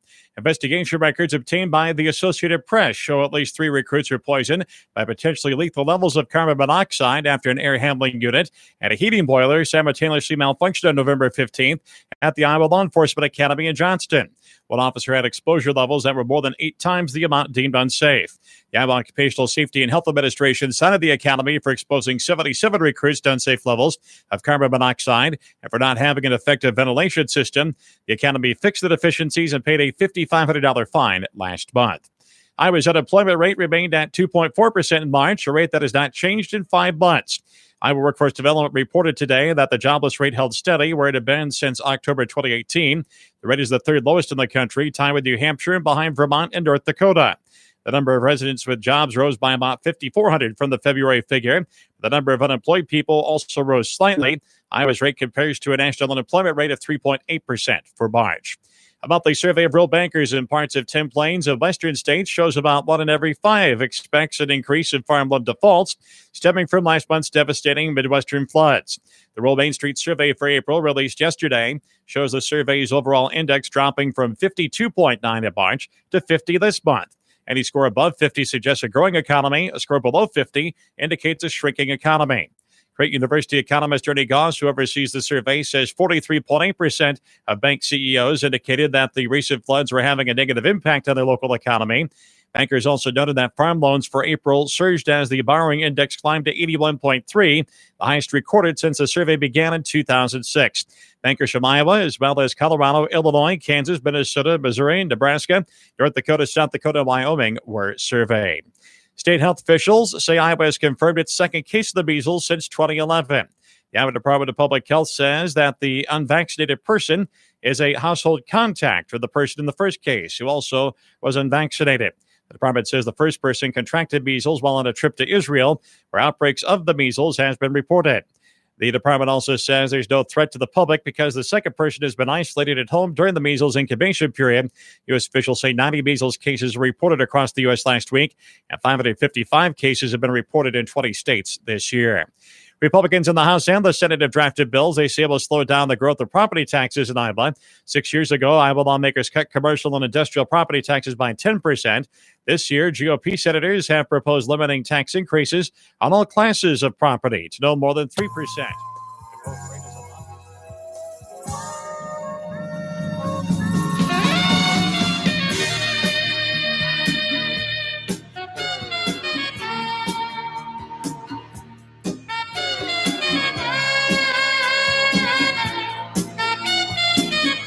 Live from the headquarters of Ramsey Solutions, broadcasting from the Dollar Car Rental Studios. It's the Dave Ramsey Show, where debt is dumb, cash is king, and the paid-off home mortgage has taken the place of the BMW as the status symbol of choice. I'm Dave Ramsey, your host. Thank you for joining us. Open phones at 888-825-5225. That's 888-825-5225. Alicia is with us in Dallas to start this hour off. Hi, Alicia. How are you?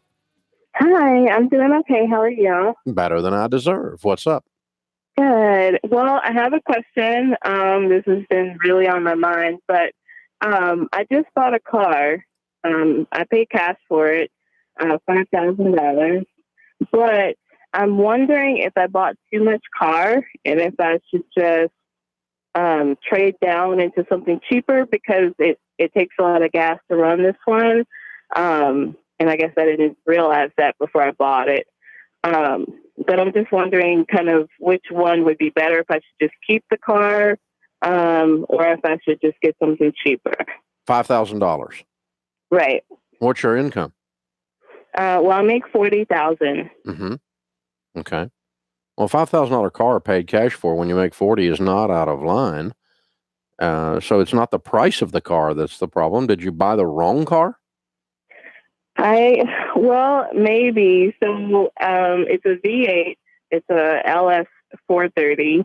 I always wanted this car, but I didn't know when I bought it that it had a V8. So it takes a lot of gas to operate. Okay. Note to self, when you're buying a car, you ought to know the engine that's in it and how much gas it takes to operate in the future. How old are you?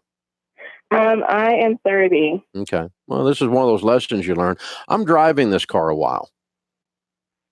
I don't think it's a problem. There may be other problems in your budget,